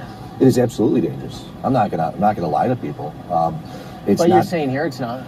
Well, here it's not because we police ourselves over here. But if you look in the other parts of the city right now, where they've demonized the police, you got aldermen that are trying to get police officers fired, trying to defund the police, trying to pull resources away from officers, trying their hardest to get less people to take that job right now. So you go in these other neighborhoods that are a little bit tougher on or have a lot more crime. There's no policing there. It is so out of control right now. Here, to date right now, we are on August 17th. As of right now, we have 2,015 people shot in the city of Chicago, 417 homicides. Where else in the world do you have that isn't in a war-torn country? There's nowhere. So it's the unfortunate thing about it. If you look at the last 5 years in the city of Chicago, amount of people shot here, I think it's over 37,000 people have been shot here in the last 5 years. Where are those numbers? Where else in the world do those numbers exist? We have an extreme issue here with accountability for parents raising their kids, for neighborhoods actually cracking down on the crime in their neighborhoods, where you got these social and community groups that are saying they're getting involved and getting to these kids. They're not. There's not. There's a gun in every car. So you want to get rid of guns? Do you think that's the solution? I'm an advocate of the gun right now. Okay. I'm an advocate of the gun because there are so many guns on the street right now that for John Q. Citizen that pays his taxes or pays her taxes, that follows the law to the T, they're not safe. They're absolutely not safe. You're saying citizens should have their own gun? I think I'm totally fine with citizens. What's it here in Illinois? Can you conceal carry? Conceal carry? Yes, you can. You can conceal carry. And my thing is our citizens right now, we're being carjacked. And not this neighborhood's seeing carjackings too. You got people stealing catalytic converters. Oh yeah, that's going crazy everywhere. At an alarming rate, and the way they're doing it is they have a lookout that's carrying a pistol on somebody walking by while they're stealing a catalytic converter. So nobody's safe right here, and I'm an advocate for the gun. Unless you're gonna. So you're saying all that you're appalled by the numbers of gun shooting victims, right? You're appalled by those numbers, but then you want everyone to have guns. Well, what I would like is everybody to be properly trained, properly licensed, and to properly have the vetted information to actually carry a gun. Where if you look at 99.9% of the criminals on the street right now, not one of those guns have been. You guys want this table over? Not one of those guns. Hey, take it.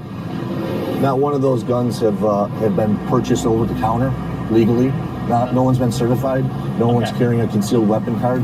These are offenders that are buying these guns illegally. So if you do away with guns, you take them out of these citizens' homes or cars, but the criminals will still have the guns, right? Oh my God, at an alarming rate, an astronomical amount of guns out there. Yeah, that's just common sense. Yeah, absolutely. Okay? So the criminals aren't going to follow the law. They don't follow the law. Before we had concealed carry, Chicago is one of the harshest and strongest. Well, I'm going to lose only here. Let's see if we get more back on. I don't know what's going on.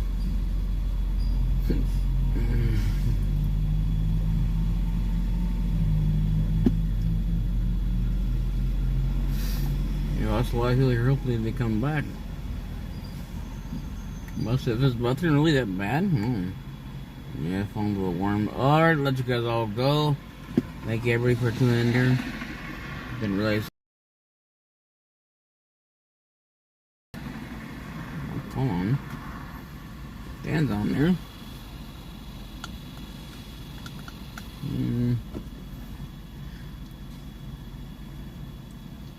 But it's crazy. I mean, I think it's on filtering the line. So let's just end the live stream, and we will hopefully start again tomorrow. God bless y'all, and thank you guys for tuning in.